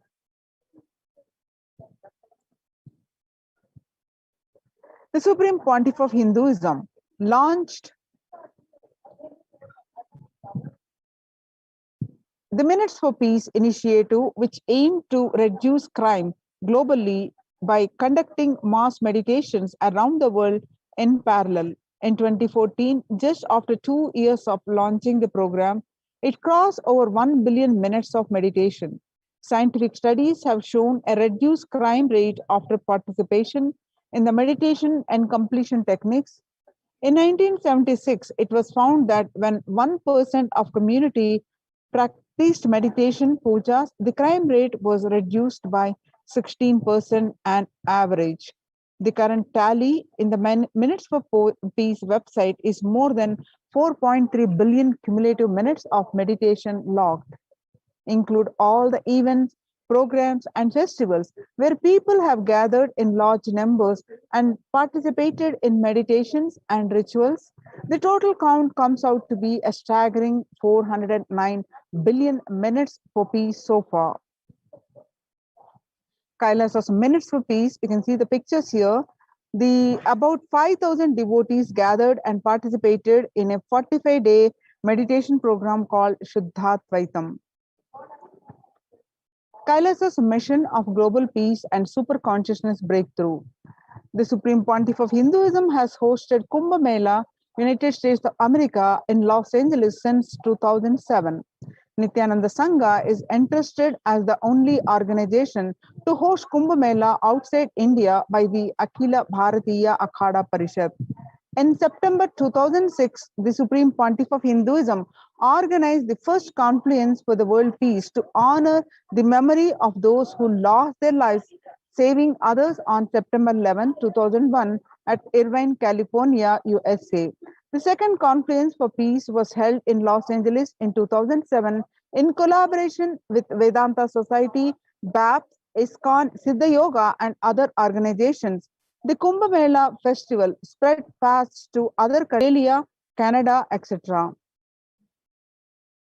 Kailasa's mission of global peace and super consciousness breakthrough. In 2009, the Supreme Pontiff of Hinduism organized a month-long peace walk covering 1,000 kilometers and 1,000 villages to bring together in harmony from all walks of life to promote feeling connection and oneness among people. During the walk, health camps were conducted in villages along its path. His Holiness, the Supreme Pontiff of Hinduism, has conducted large-scale collective meditations on September 21st, International Peace Day, to raise the collective consciousness and awareness of peace. As part of the Kailasa's mission of global peace and super consciousness breakthrough, Supreme Pontiff of Hinduism has initiated thousands of sannyasis. And sannyas is our social responsibility. Let us save Hinduism and humanity. The Supreme Pontiff of Hinduism has revitalized the monastic tradition of sannyas by initiating hundreds of people into the Nithyananda monastic order. The all-renouncing monks contribute the best things to human civilization, living their life with the cognition that life is for others. These monks and nuns act as harbingers of peace and empowerment for the human society distraught with violence, depression, and other forms of life negativity. The Supreme Pontiff of Hinduism revived the ancient practice of embarking on pilgrimages. The Supreme Pontiff of Hinduism has also revived the ancient practice of embarking on pilgrimages the spiritual journeys, taking spiritual aspirant to high energy sacred spots such as the Himalayas, Kailash, Varanasi, Angkor Wat, which is in Cambodia, and various powerful temples of India. Even though prevalent in India, this practice is rapidly losing its original context, turning into a recreational family vacation. Reviving the original spiritual context, the Supreme Pontiff of Hinduism has made it possible for modern day human beings to benefit from the spiritual energy present of these centers and accelerate their journey of spiritual evolution, hence ensuring individual and collective peace as a natural consequence.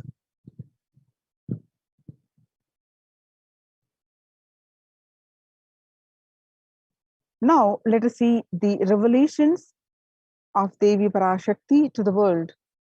On 12th May 2021, Devi revealed that I came as Nija Avatar. I am blessing you, listen. People, listen. To do good to all of you, I have taken the form of Nithyananda and came down as Nija Avatar. People of India, listen. Carefully listen. Time after time, Bharatam is Jnana Bhumi, where enlightened beings come, and we cannot make Jnana Bhumi as infertile. Enlightened beings have to come and they have to live. It has to flower. Few hypocrites, because they are stuck in delusion, we cannot sacrifice the world and cosmos cannot be destroyed. The ship I did to save the cosmos from being destroyed, that is called Adi Kailasa. The ship I did to protect beings from Pralaya in Adi Kailasa, because of conspiracy of Drohis and enemies' rule, the captain has to leave the ship.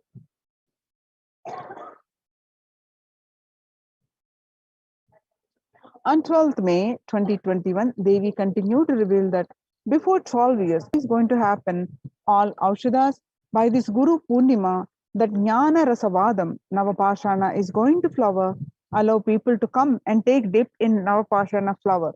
People, whoever comes and dip in Vaidya Sarovar, they will not have death, they will not have corona. Crores and crores of people will come in line, and every day they will come and dip in Ananda Lingam. On 13th May 2021, Devi revealed that, listen well to my words.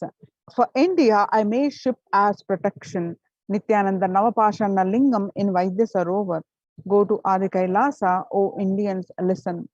All those regretting losing the Nithyananda Nija Avatara without confusion and without talking just as lip service, go to Adi Kailasa. On 13th May 2021, Devi continued to reveal that crores of people will come there looking for health, Navapashana water feast and medicine, to get health and protection and enlightenment. To protect India from the great destruction, I, Parashakti, made this huge ship. Even if captain is not there, ship is there. On 14th May 2021, Devi revealed that whoever comes to Adi Kailasa and does the good work of saving people from deadly corona, I myself will do all their life's work. This is a commitment Paramashakti is giving you all. Parameshwari, I will do what I say. On 19th May 2021, Devi revealed that to save people from corona, I have set up a huge ship, Ananda Sarovar, Vaidya Sarovar, and Ananda Lingam. I have made it in Adi Kailasa. Go there, take water every day, worship Ananda Lingam, water, turmeric, milk, and neem rasam showered on Navapashanam are the medicines for this. On 19th May 2021, Devi revealed that the doors of Adi Kailasa will be open for all those who will come with trust. It will protect. It will protect body and will give conscious health. It will also give highest powers, dharma, artha, kama, moksha, jnana, powers, and the God beyond kama, Adi Kailasa life will give all goodness. On 11th June 2021, Devi revealed that Drop the foolish mind with the business motive of bargaining and attain surrender and go to Adi Kailasa, be in Adi Kailasa, I will do good to you. On 18th June 2021, Devi revealed that for saving your life, go to Adi Kailasa, best life is there. Before Corona takes your life away, go to Adi Kailasa and save your life. On 5th July 2021, Devi revealed that the soil of Adi Kailasa is the Sarva Roga Nivarini, that means cure for all diseases. For all the diseases in the world, Paramashakti, myself taking the form of Nithyananda as Nija Avatara, walking there barefoot for many years, manifesting all powers, the very soil was converted into great medicine that solves all karmas. On 5th July 2021, Devi revealed that taking the soil of Adi Kailas and mixing it with the water of Navapashana Linga of Vaidyasarovar, and by applying it, all pains will vanish. Breaking the attachment to body, it will make you enlightened. Goodness is there. I told the truth. Go to Adi Kailasa.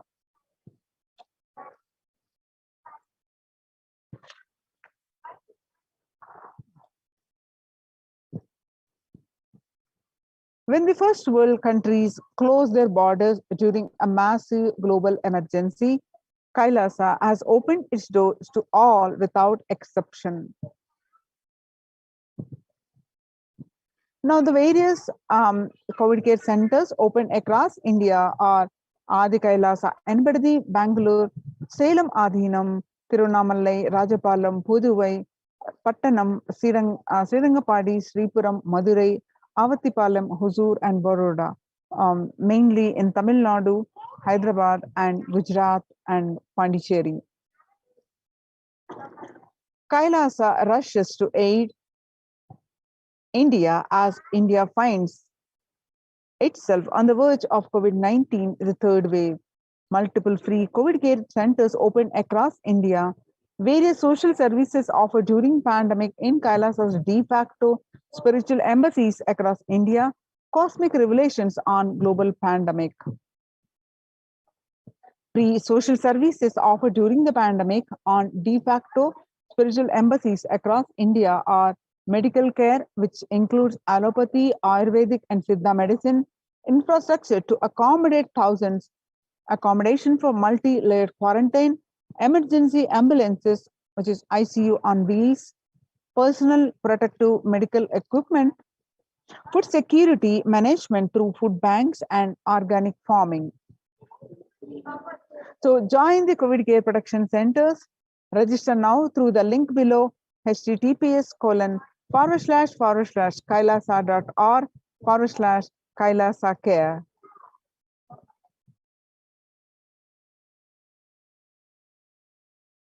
The link again, registration link to join the COVID care protection centers, https://kailasa.org/kailasa care. Now, the Kailasa's COVID care protection centers are mainly the temple-based ecosystems, where the Supreme Pontiff of Hinduism worked over 27 plus years tirelessly to establish these temple-based ecosystems. And these temple-based ecosystems not only add to everyone to joy, peace, and bliss, and also the super consciousness breakthrough. And these Kailasa's de facto spiritual embassies are now COVID care protection centers. Now let us understand the basics of why temple-based ecosystems. What is the temple sciences?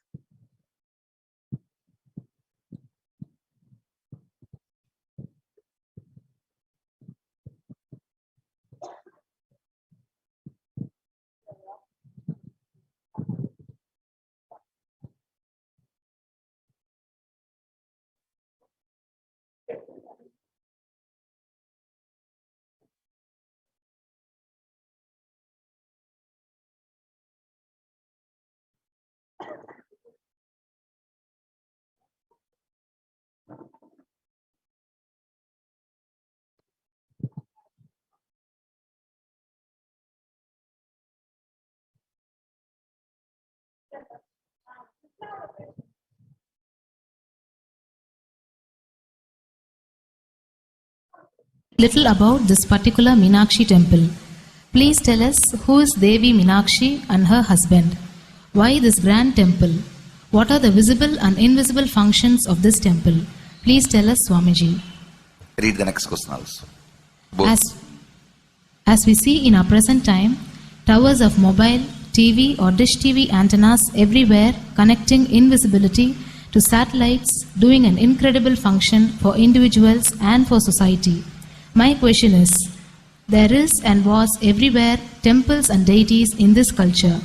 Anybody coming from outside just wonder, is this just sentimental carved stones, worshipping culture or just artistic sculpture?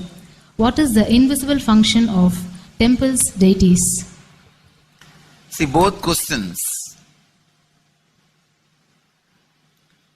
same answer. That is the reason I wanted to answer both the questions together. Modern day dish TVs, antennas, mobile towers, all of them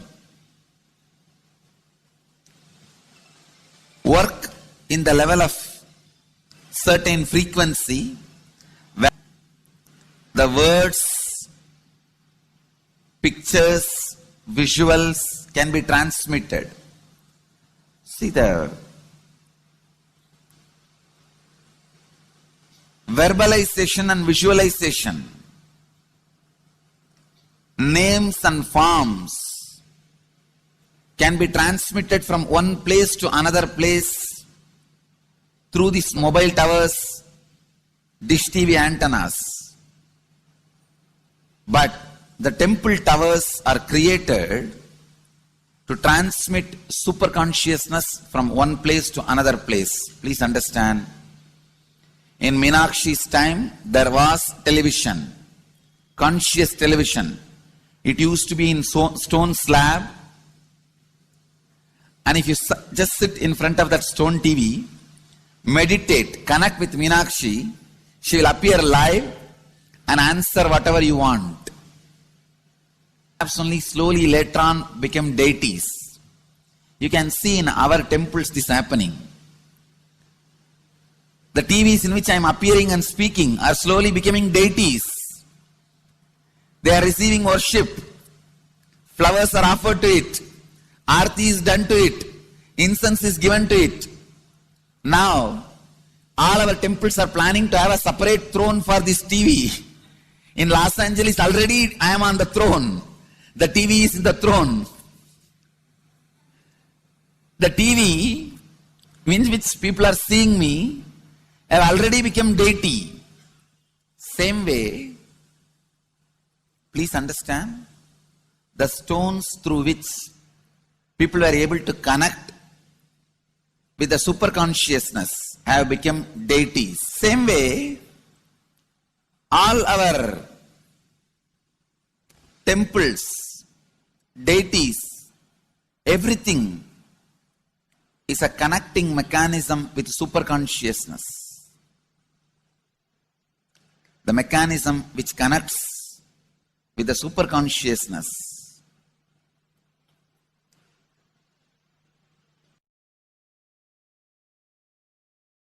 please understand,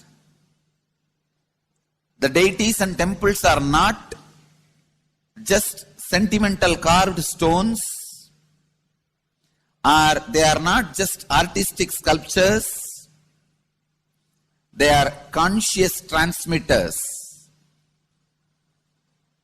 They raise you to the super consciousness. In each house in Vedic tradition, we have a puja room. All the puja rooms are your private conscious airport, are conscious transmission centers. The main temple is the place from where continuous super consciousness is radiating. So if you just sit and connect with a deep feeling connection, see, in those days human beings were so beautiful and simple. Just remembering the name of the deity is enough. They are already in connection with the deity, that feeling connection. When I read Patanjali's Yoga Sutra, it says, sit in Siddhasana and be in Samadhi. That's all. So the human beings were so simple in those days. Just if you sit in Siddhasana, you are already in Samadhi. If you sit, your mind sits. Now, if you sit, your mind sits. Mind is completely away from the body. In those days, human beings were so simple and intelligent. All the non-mechanical parts of their brain were awakened. It is Western culture which killed the non-mechanical parts of the brain, the functions of the non-mechanical parts of the brain. Please understand, in the Vedic civilization, always human beings were brought up in such a way that non-mechanical parts of the brain was fully alive and awakened. It is a cultural invasion, destroyed the greatest possibility of the human being when the non-mechanical parts of the brain is not functioning anymore. The temples, deities, all these are looking useless. Otherwise, they are a huge conscious infrastructure. Please understand. So, an example, suddenly, if we find some method to travel just 20 feet above the air or 30 feet above the air without petrol or diesel, all our automobiles, roads, everything will become useless. Then you will wonder, why so many automobile industries are established? Why so many cars are produced? Why this huge road waste? I think our ancestors are fools. You don't understand. At one period, it was used. It was being useful. Our temples, our deities, all these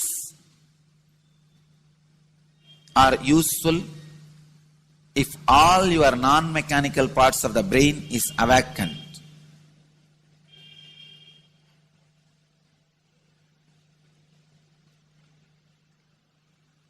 Unclutching is the process to awaken your non-mechanical parts of the brain. When your non-mechanical parts of the brain is awakened, you will understand temples, deities, how useful they are, how directly useful they are, how they are part of our life, how they enrich our life, and how they make human beings intelligent, enlightened. These are the methods created to create enlightened civilization.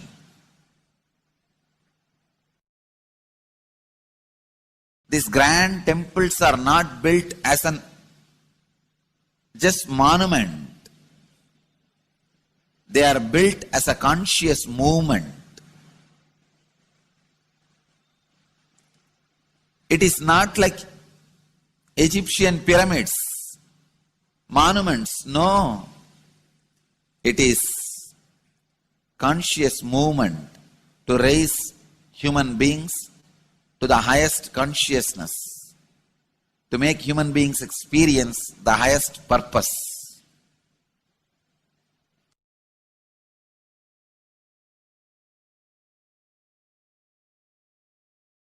Understand, unclutch, use the temples to achieve the highest consciousness.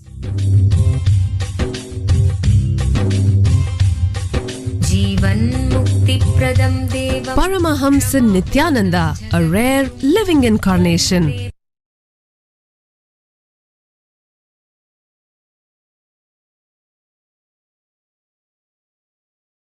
Let us listen from the Supreme Pontiff of Hinduism that deities hold energy which lands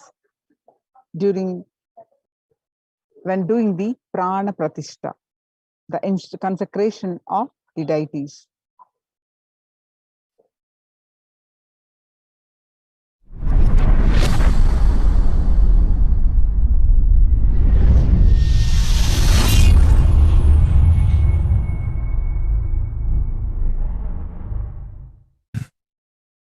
Actually, after the great pause settling, I wanted to do this Kumbhabhishekam, and then the Shivacharyas have advised us that only after the Uttrayanam, Uttrayana Punyakala means after the Uttrayana starts, we are having a good date, Uttamottama date for Kumbhabhishekam. So that's the reason we waited.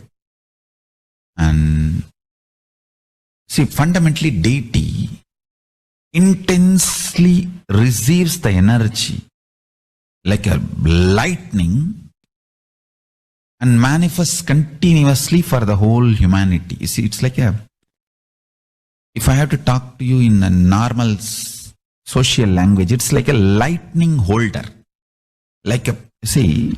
I can get into the samadhi, one with Paramashiva, and bring the whole thing to planet Earth.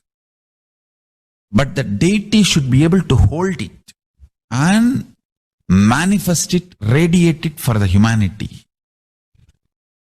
So that is the reason the beautiful, dense, most dense granite deity is made. The earlier, the Avudayar we made, too much of power manifestation, it has given crack in multiple places.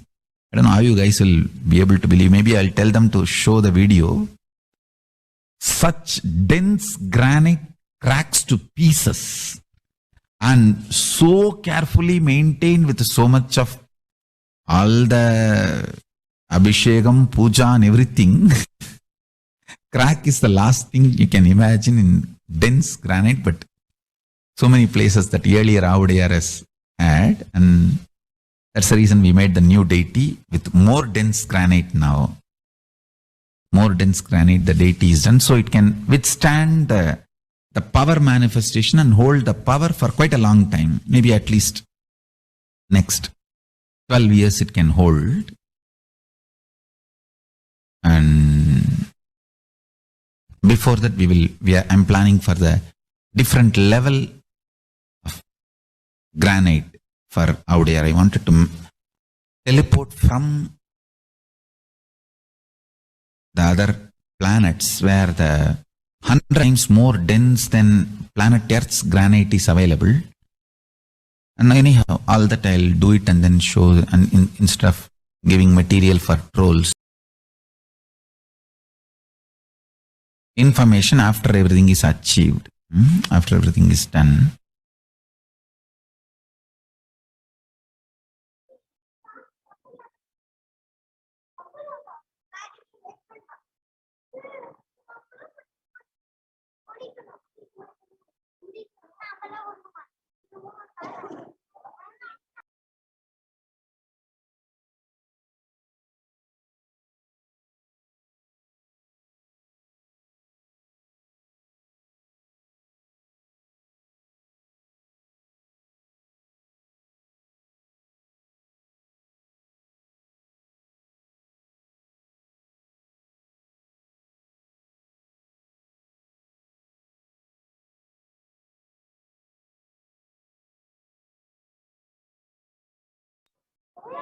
Reviving the enlightened civilization is the vision of Kailasa, the purpose of my advent, Paramashiva assuming this body and manifesting, says the Supreme Pontiff of Hinduism.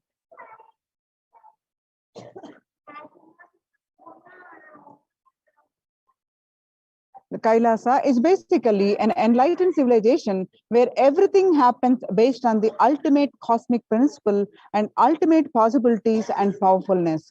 You want to know about the universe, just they will show you the universe and teach you. And you want to know about the cosmos, they will just show you the cosmos and simple, straightforward. And in Sanatana Hindu Dharma, we had at least 10,000 sampradayas, religions, spiritual traditions, keeping this enlightenment science alive. And each Hindu sampradaya is a spiritual ecosystem created for keeping enlightenment science alive. Every monastery, every adhinam, every mutt, every temple, every Veda Patashala, every Sarvajna Pita is a lineage sampradaya created to keep the ecosystem of spiritual enlightenment alive. Some may be Shakta, some may be Yoga, some may be Vedanta, some may be Tantra, some may be Yoga Vedanta, some may be Yoga Shaiva, some may be Vaidika Shaiva, all kinds of permutation and combination. Each temple, each mutt, each monastery, each adhinam, each Veda Patashala, each Sannyasa Sampradaya is a spiritual ecosystem created to keep the enlightenment science alive of that Sampradaya. Hindu temples are not just worship altars or religious congregation places or just memorial.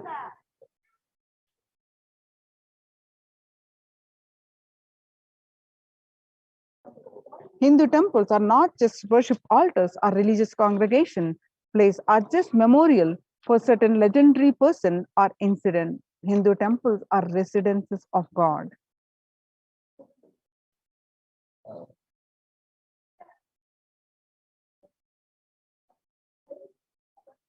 There was a time in Hinduism, they had 56 nations, 200 states, and 1,700 provinces and 10,000 sampradayas.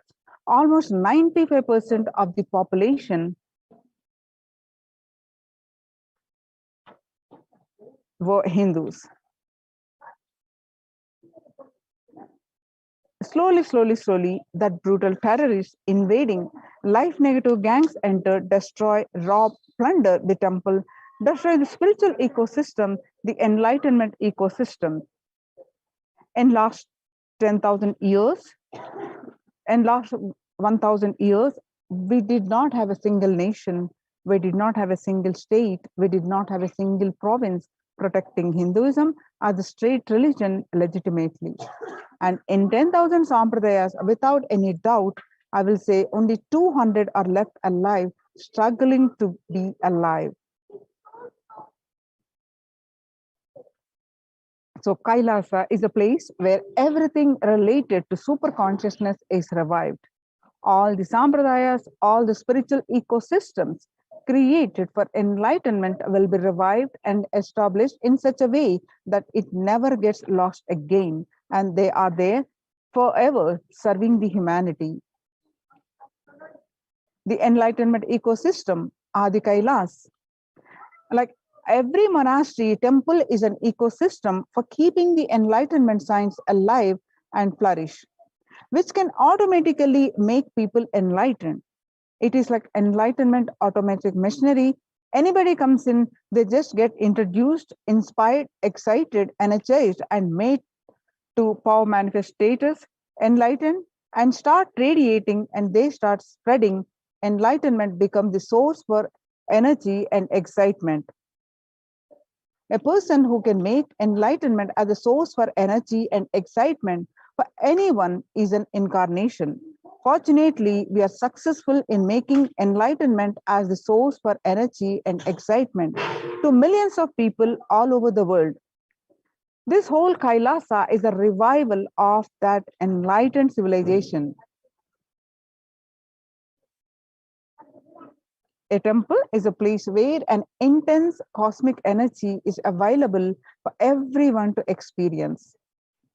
Significantly, all the major Vedic temples built over the centuries have been consecrated by enlightened masters, or rather, the temple has grown around the intense energy field established by an enlightened master for the benefit of humankind.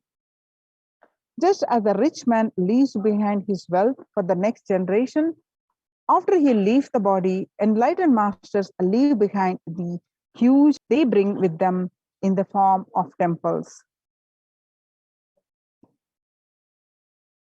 For example, the 4 main Shankara Pitams were established by the 8th century master Adi Shankara, the Chidambaram temple by Patanjali, and the Palani temple by the Siddha Bhogar, the Arunachaleshwara temple by the Saint Idayikadar, and Tirupati by Konga Navar, and Tanjore by Kuruvarur.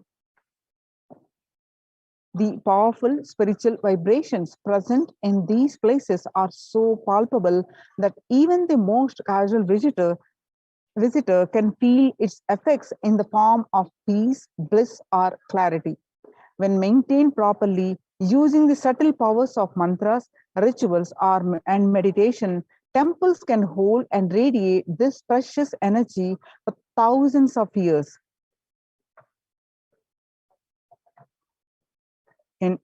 Temples are designed as energy centers, energized by the great enlightened masters to radiate, and the enlightened masters present even when they leave their body.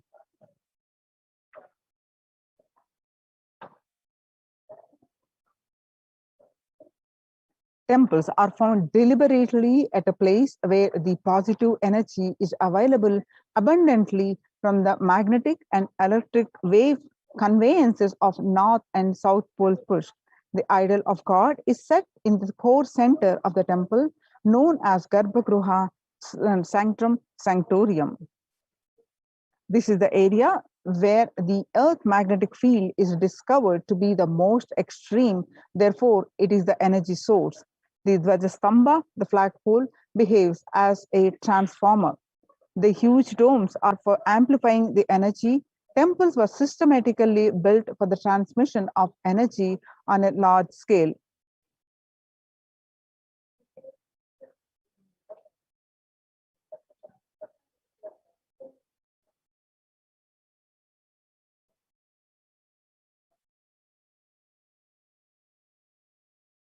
So, by establishing temples across the world, the Supreme Pontiff of Hinduism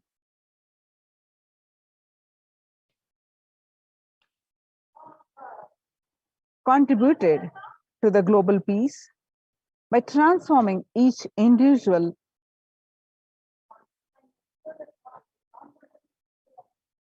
by establishing these temple ecosystems. These ecosystems are across continents, and they are Kailasa's de facto spiritual embassies, now adding to Kailasa's COVID care production centers. Join these Kailasa's COVID care production centers. Register now through the link below, https://kailasa.org/Kailasa care. Now we'll move on to the next segment of this program after a short break.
Nithyanandam, Jnanapatati Manual, under the guidance of Supreme Pontiff of Hinduism, Jagadguru Mahasannidhanam, His Divine Holiness, Bhagwan Nithyananda Paramashivam. Let's start with the Sadguru Vandanam. Nithyanandam Paramasukhanam Kevalam Jnanamurtim Dvandvatitam Gaganasadasham Tattvamasya Lakshmyam Ekam Nityam Vimalamachalam Sarvadi Sakshi Bhutam Bhavatitam Trigunarahitam Sadgurum Tam Namami. Let's go through the disclaimers. Security measures. No photography, video, audio recording. Important cautions. Vimalamachalam Sarvadi Sakshi Bhutam Bhavatitam Trigunarahitam Sadgurum Tam Namami.